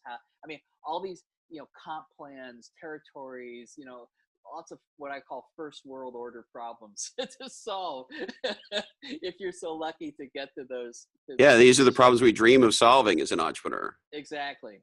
So, but what I discovered after being in the venture world for about 10 years, after being an operating exec for 20, was that a lot of startups fail, and they don't fail because they can't create a product.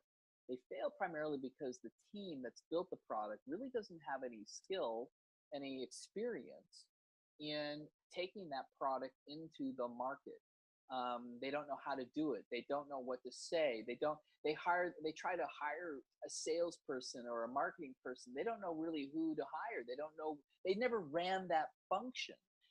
They don't I, know how I to. hate to interrupt you, but I just had this conversation a couple of weeks back with an entrepreneur and raised an angel round. And she calls and says, "Hey, I just want your advice on what kind of person I should hire as our first salesperson." And they're very, very early stage. And I stopped her and I said, "Don't hire anybody. You're the sales rep." She said, "What are you talking about?" I said, "Look, if you and your co-founders can't figure out how to close the first 5 sales on your own, and you think you're going to hire a salesperson that does that for you, you're going to get crushed." Right? The entrepreneur has to figure it out. Even if you're a technical entrepreneur, you can't just hire some salesperson in the beginning, right? You've got to have some ability to sell this stuff. And then once you figure out what it takes to sell this stuff, then you know what you're looking for in salespeople. But I don't know, you tell me, but I think it's a fantasy that a technical founder can just hire a salesperson and then make this thing go. No, you are dead on. It's one of the principles of this traction gap framework that I put together. I'll talk about these value inflection points in a second. But to your point, exactly. The biggest mistake you can make is you reach this point, MVP, minimum viable product, and then you think, oh, it's time to hire the marketing and salespeople, and you hire those people and you put them in place, and now you start burning a shitload of cash, and stuff's not working. You're not ramping. You're not scaling. Nothing's working, and you as a CEO don't know why, because you put in front of you a filter. Now, the fact is that you're probably the domain expert in whatever that is, and you are Exactly. if Exactly. what And the you got hell to are go you sell doing? it. That's right. You're going to have to learn, what does it take, what do I have to say, and what do I have to do. If I say these words and I demonstrate this stuff and I execute this way, it results in 25% of the time we convert them into a deal. Oh, okay. Well, you want to know one of the secrets of Siebel? We as the VP of engineering, VP of sales, VP of marketing, CEO, we were the sales team. We went out and sold. And after we did about 20 of these things, we developed a pitch, right? A presentation and a demonstration. And what we said was, so we said, okay, well, now we can hire some salespeople because we know what to say and what to do. You can sell it, and you can go out and you can sell any way you want, and you can demonstrate anything you want as long as it's exactly what's written down on this page. And until you memorize these words and you memorize the demo this way, you're on quota, but you can't talk to a single soul. And that's how we scaled a 1,000-person organization to say the same damn thing everywhere in the world. And that's the only way I know how to do it. You said it exactly right. There's this point. So this traction gap framework has these things called value inflection points. They're a point in time, like what Jeffrey Moore would say, it's an energy state change for the company. You've reached this point with X amount of revenue, X amount of usage that changes the value of the company. Yep. The first point after minimum viable product is something called minimum viable repeatability. This is the point of time where you've released the product multiple times, you've sold it multiple times, you've hired multiple people, and you're beginning to get a sense. Yeah, you're not a one-hit wonder. That's right. You got a solid album on your hands. Yeah, you should not be hiring sales and marketing personnel until you're either at or close to reaching MVR, this minimum viable repeatability. It's the initial management team's job to be that sales and marketing team. That's it. Tell them, Bruce. This is a huge mistake. So this traction gap framework is nothing more than the written ass kickings that I've received over my 30 some odd years, and successes, but mostly ass kicking, because that's where you learn the most. Failures are what inform you the most. Why do companies fail? Why didn't they achieve success? Damn, that product it really works. It really solves a problem. Nobody bought it. Why? So this traction gap framework was a way for me to unpack the black box myth of what do you need to do to get from minimum viable product to get to scale, because nobody will tell you. You go to these venture firms and they say we add value, and they all went to great schools and they have wonderful degrees and they have money and big fancy offices. But how many of them have actually built? How many partners in those firms have personally built it? And by the way, even if they did personally build something, did what they build, is that relevant to what you're doing? Did they know your business? So we have to teach people, like Sam Kinison used to say, we gotta teach people, it's sand. We have to teach people how to frickin' fish, So we have to teach people how to do this on their own. And I respect Andreessen and their process, their firm, it's more of a concierge firm where they help you with sales, marketing, right? They surround you with great resources. That is a way, but I would rather have my companies learn how to do it themselves and be able to execute themselves. So what I decided to do was do what I did, which is to create this framework with my partners. It's more than me now. It's the sum of Jeffrey Moore's input, my partner's input, and it's much better, as a result. But this framework is a way that codifies this process in language you and I can use. You can have common language, common metrics, and strategies and tactics you can use based upon your business model, B2B, B2B2C, B2C, e-commerce, B2C, marketplace, whatever the business model is. It's a way for us to construct an operating plan. It's a way for us to talk about how do we get to the next value inflection point. It's a way to talk about team, revenue, product, and systems architecture for where we are along that continuum. And my idea was, because we're an emerging firm, was to use this as a branding process, right? To create thought leadership, yeah. Right, brand. Because, we don't build products. That's the last time I haven't coded anything in a while. So the idea was to create a brand around this for demand, for deal flow and differentiation. But the other part is it actually is turned into an investment in operating framework. It's a way in which this is how we work with each one of our portfolio companies. And it's valid, that it's useful when people use the language and the terminology. They parrot it back, yeah. Right? Yeah, it's really good, really cool. Yeah. And I'd be remiss, Bruce, if I didn't ask you, you were so awesome to invite me to be part of this magical dinner we had very recently here with the Wildcat World, if I can call it Yeah. that. And you introduced this new concept that you've been sharing with me in the background for a while called minimum viable category. hmm What's minimum viable category about? Yeah, so great question. Thanks. So after reading your book, I realized I was a freaking idiot. That how could I have missed what is so blatantly obvious? That's the genius. Is kind of exposing. E equals mc squared. Little things like that. I That could seem have like had a V8. Ugh. yeah, exactly. You put into words what I have experienced, and I know. I mean, I know this stuff because I learned from masters of this, which is you. Why are you even starting your company, or if you started your company, why should you continue if you are trying to play in somebody else's category, somebody else's? Why are you trying to squat on somebody else's castle? Pretty freaking hard. They have a big freaking moat. It's really, it's got a big And a lot of angry armament. bastards throwing flaming torches Yeah, and shit at you. exactly. What the hell are you thinking? So reading that book, I just went, oh my god, I missed it.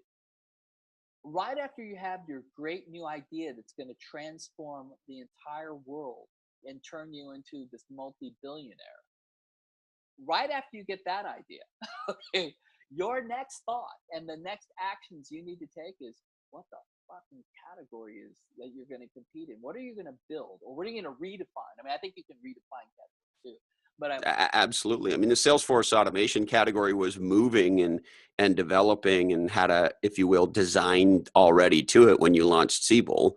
You just launched with your own point of view and your own design and killed everybody with it. that's it. And in fact, I now so that it influenced me so much, Chris, that I decided that we needed to add a new value inflection point onto the traction gap framework. We had initial product release, IPR. We had MVP, minimum viable product. I like using terms that Steve and Eric already created to create Yeah, of systems. course. We want to Right? stand on the shoulders of giants. Yeah, great Exactly. thinking. So minimum viable repeatability, minimum viable traction. I have nothing called minimum viable offer, but that's another thing downstream. But you but in my mind I went, oh, before we get there, before we can even get there, before we can cross the chasm, we have to traverse the gap. Before we can traverse the gap, we have to be able to create a category. We have to tell people what it is. We have to define it in our terms. What are the photos? How do we do all that? And so I felt that um, the framework was meant to be a living thing, but it needs to be like the Constitution. It needs to go through. We don't just change it willy nilly. There's a process that it needs to go through. Right? Well, maybe some would argue, okay, we promise not to Can go we into change it with a politics. tweet? Or does it have to Yeah, go through Congress? yeah, Can it be an exactly. executive order? But we digress. Yes. I, but I decided that this was worthy, this category concept, this category design. So as a tribute, to you and your thinking, you own the concept of minimum viable category. I decided to add that to the framework. And in fact, I don't meet with anybody anymore. Everybody wants to meet with you. And I found out that the downside of this Traction Gap Institute thing and this framework that I've written and all the blog posts and the book that I'm writing is people think I'm in the consulting business. They want me to come and tell them how to run their company or put it together, and I tell them that's not my business. I work for my LPs and my partners, to build companies, and I'm not a consultant. But I play one on TV. so, so the I believe that this whole MVC, I make them read Play Bigger. I make them listen to the hour-long presentation I gave at Products That Count, which is an organization of 10,000 product people, that I gave on how to use the Traction Gap, what it is, how to use it, how to apply it, read the Traction Gap white paper. I want them to read those things before they ever come in my office, and I have 9 questions that I send them as a result of reading that. One, it's a barrier, right? One is if you're not willing to do that work, Right. why the F am I going to meet with you?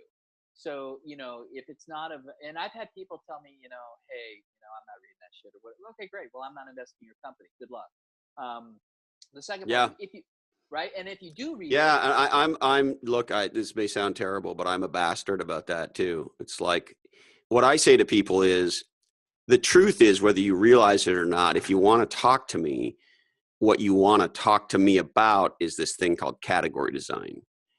And the reality is, you're going to get more out of those 288 pages or whatever it is than you're going to get out of me. And I know that because I spent, the better part of 30 years trying to give people the category lens with some success, but a lot of failure. And the book gives the lens to people in a way that I never could. And so what I try to explain to people is, if you want to talk to me, what you're really saying is, I'm interested in the lens. And if you're interested in the lens, then you should acquire the lens. And then if you have the lens and I have the lens, we can have a different conversation. And so it's a long way of saying, if you don't read the book, don't fucking email me. And I know it sounds terrible and arrogant and horrible, but it's the reality. And for you, it's a similar thing, right? It's the lens through which you look at building companies, is this concept of the traction gap and where they are in their life cycle. And you have questions about how you're going to navigate these things, whether it's minimum viable category or minimum viable product, and team architecture and all the good stuff, right? And so I understand that completely. It makes all the sense in the world. well, the biggest issue is that I don't have lots of time. I mean, I'm pretty damn busy. I know most people think venture capitalists have this like great lifestyle playing golf or whatever they do. The truth is that if you're really good at it, you work your ass off just like any other industry. So people just think, oh, I just want 90 minutes of your time. I just had somebody ask me this. I just need 90 minutes of your time to get feedback on my company. I'm going, okay, if I were an attorney working for, I don't know, Cooley, name your favorite one, and I had 35 years of experience as an attorney, what do you think you would pay me per hour for that consultation? It's probably 1,500 to 3,000 bucks. Oh, Why? Maybe, absolutely. and plus it's going to be worth, like you said, you're going to get way more out of this. I'm not even sure I want to be an investor in your company, which is how I have to monetize my time. Yeah. So you're asking me to basically give you my 35 years of experience. One, I can't do that in 90 minutes. Number two, what I don't want to spend an hour of it explaining what the traction gap framework Right. is or play bigger. I don't want to do that. It's a waste of your and my time. So if you're willing to go do that, answer the questions. I think that the company may be interesting that I want to invest in. Then I will spend 90 minutes with you for sure, and Yeah. I'll give you feedback. I'm not an asshole. I just I have to be careful about. I again I sucked myself down into this hole, which was, oh crap, I've become a free consultant, Yeah. to these groups, and many of the guys very flatteringly, think that I have Of something course. valuable to say. And you do. Otherwise, they So wouldn't be lining up at the front door. yeah, which is great, and it is a networking business, and I don't mean to, like you said, I don't want to come across arrogant or anything. That's not the point. The point is that I have to be careful about the amount of time. I've got companies I'm an investor in. I have my own two companies that I'm the founder of and an investor in. I'm the CMO of Wildcat, so I write all of, I do everything for Of that. course you are. Do you And ever then I have, wonder, like, am I ever going to get to a place in my life where I don't have to edit fucking press releases? Is that oh my ever right? It's like, oh, God. for fuck's sakes, No, someone's got to freaking somebody's do got it. to edit those press releases. you, People ask me, when you were CMO at Siebel, and you had this big organization, and how did you divide up your time? I said, well, at least 50% of the time I was writing shit for Tom. I wrote the press releases.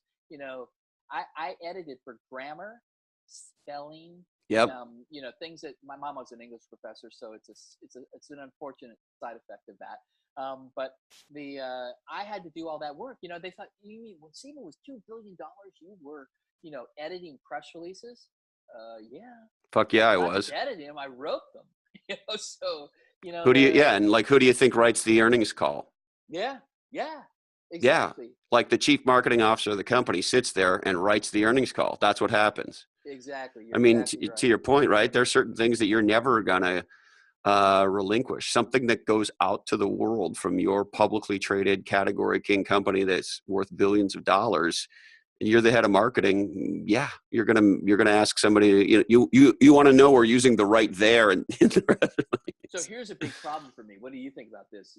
Us old CMOs. You got this thing called social media, Twitter, LinkedIn, Facebook, etc. And you have people who feel that they are compelled to whatever they want to say, who are agents of the company, right? They're employees. They are technically agents of the company, coming out with political statements, coming out with marketing statements, coming out with whatever statements, etc. Completely raw, unfiltered, terrible grammar, whatever, that are affecting your brand. In Siebel, not a single, just to your point, not a single word ever went out from us that didn't cross my desk and Tom's desk and was approved. Oh, and then the lawyer's desk.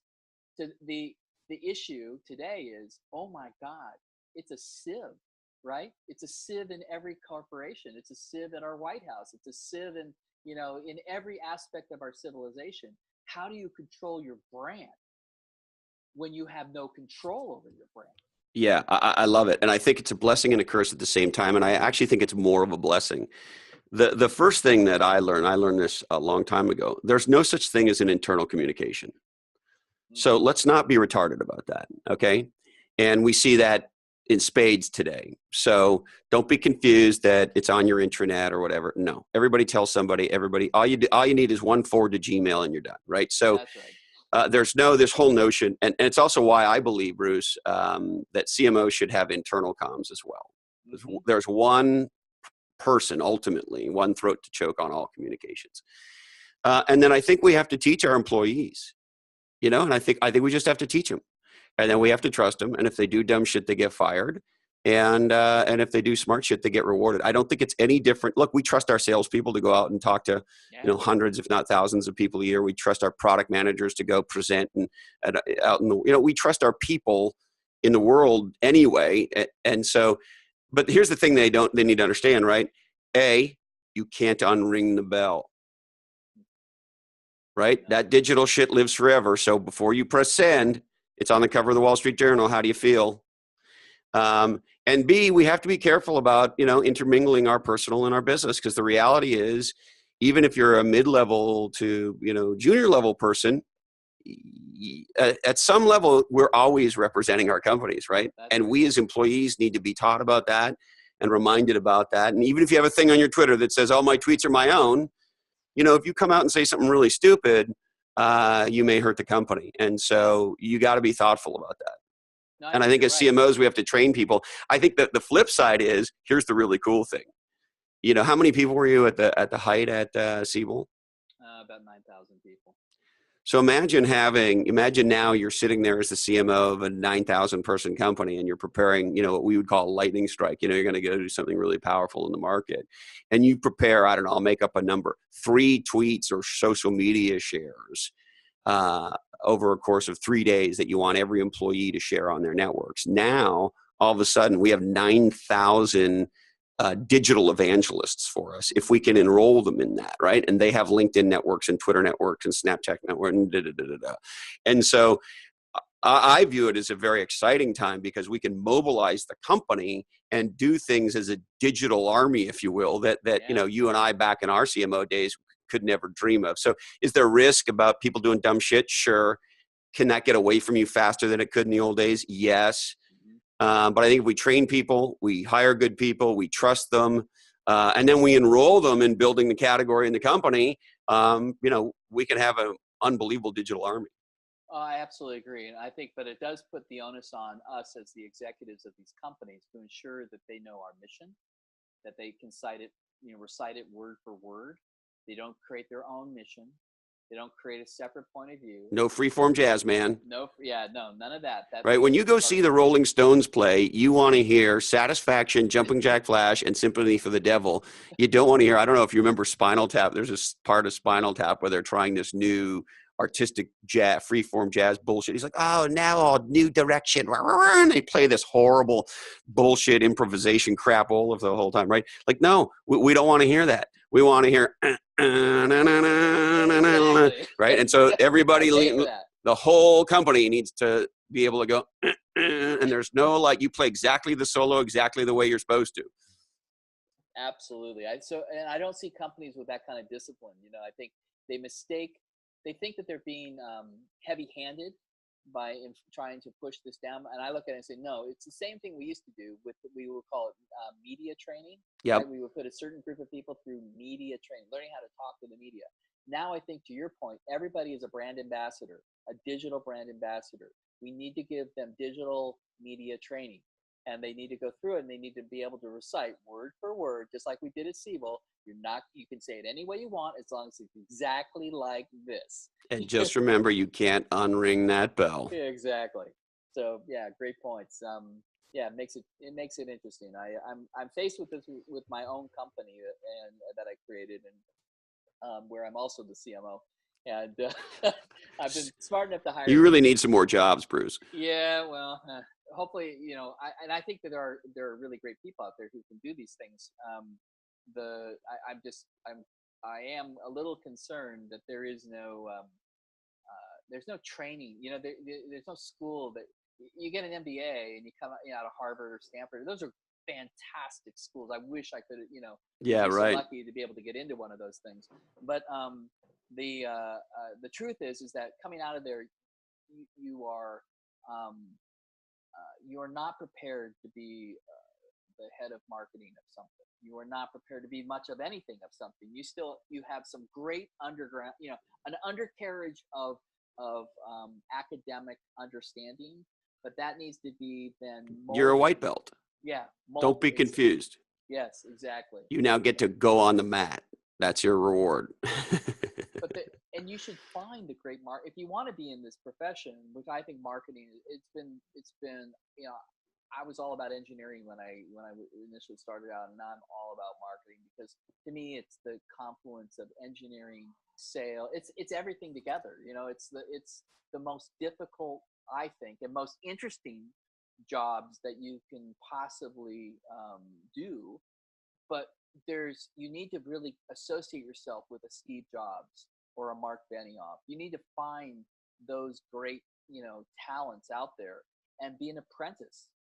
Go through. It's not a formal apprenticeship from the standpoint of a school, but it's an apprenticeship that you can learn from. Find those great teachers, those mentors who can really help you. You're not going to get it out of a book. You're going to get it. You're going to get it out of. You got to go. You got to go work at the knee of the master. And I don't know very many people in Silicon Valley have done a better job of that than you, Bruce. I mean, you amazing. Anything else before we kick out of this wave, my dear friend? No, other than I think that your program is just awesome. I listen, to these things. They're really, really informational. I hope that people got something out of our conversation. I certainly invite them to become members of the Traction Gap Institute if you're an entrepreneur. It's free. It's easy to sign up. The events, I think, are worthy of your I think time. you bring in incredible speakers, very handsome speakers. Very handsome speakers. Exactly. And so, yes, is it self-serving for Wildcat because this is a way that we get to meet you? Sure. But more important, I think it's a way of us giving back to the entire startup community, which is a way to help you not become part of the 90% failure, but become part of the 10% success. And so that would be my parting, kind of my commercial, which is, I think it's something worthy to become a member of. Well, and I remember something you said to me shortly after we reconnected. I think you put it in the email, if I remember right, and it really struck me. And you said something to the effect of, can't wait to change the way we build startups in Silicon Valley, or something along those lines, and so I just want you to know how much I appreciate your huge commitment to entrepreneurs and entrepreneurship. I know you're trying to give as much of that back, your knowledge and your experience back, and it's important knowledge for the world. And B, Bruce, I got to tell you, when I was, about 30, you destroyed my self-worth and net worth in one move. And I will never be able to thank you enough for it. You have taught me so much by just watching you on the field of play, in the field of battle. And man, oh man, you're a fierce competitor. And man, oh man, you're an awesome guy. Hey, thanks, Chris. I really value and cherish our friendship. And Oh, as do I. It's thank so you. great to have you back. It's so great, to think after all these years. It's so great that uh, even after you bloodied me and tried to destroy my entire family,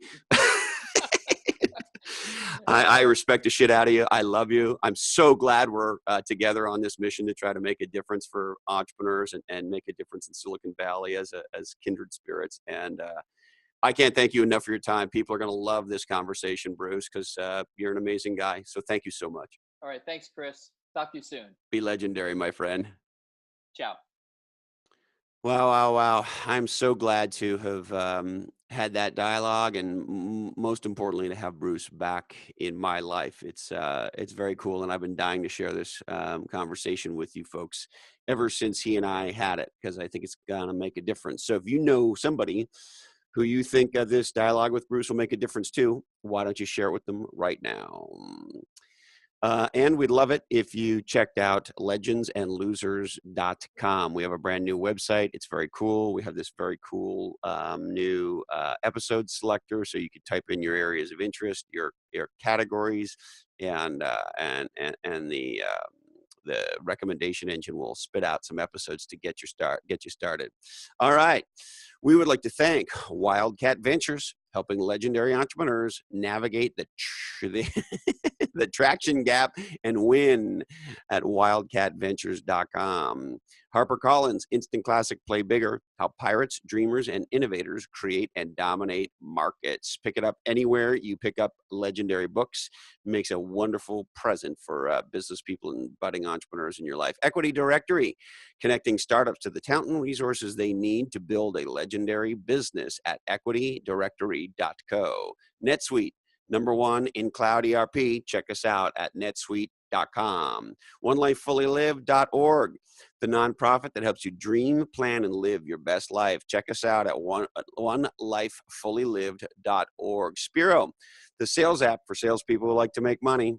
Check us out at Spiro.ai. Rapid Media, legendary marketing outcomes in Australia at rapidmedia.com.au. PursuingResults.com. They produce legendary podcasts, and this one too.